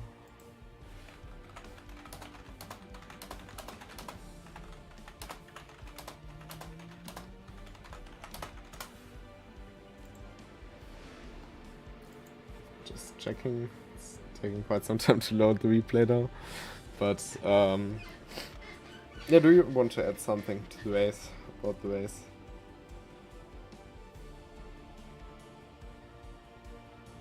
Yeah, I think it was a really exciting race. The second one was a lot more hectic than the first one. First one, it seemed like everyone was kind of lining up for having their strategy play out, taking it easy, and yeah, then everything was turned upside down. Drivers were thrown into a new situation. Some adapted faster, some took a little bit longer to adapt, and then it got a lot more chaotic on the track. We saw a very interesting race with the different pit stop timings, especially. I think if we talk about the driver of the race, it's hard to look past Ilya, obviously, because he was so dominant. There's just no way that you can say that someone drove better than him, because he just dominated the entire event. Indeed, he did. But there were a couple of surprises, like Marco Cerdron, especially in the first half of the race. He was looking very, very strong. Rebello was looking very, very good as well. Yeah, a lot of new promising talent for the future, of course. So Yeah. Also want to we point had out Thorsten Lever, Thorsten for Lever, example. Yeah. Jack Pfeiffer, obviously. I mean, from last week, Yeah. what was 7th or 6th? Great result for him. Also, Yeah. the replay of the first race does work until the point it crashed. So that's good news. We will take a look at a few situations we noticed on the stream. But yeah, obviously don't have the JSON file. So can't do a full investigation. But we will try our best at sorting out everything as much as possible. But yeah, it's been so many stories in this race, so many cool fights, enjoyable to watch as well. Yeah, it was a great experience. And I hope we can do it soon again. Until then, from my side, From it's my side. it's time to say goodbye. Time to Thanks a say lot for goodbye. watching. Yes. See you next time. Goodbye.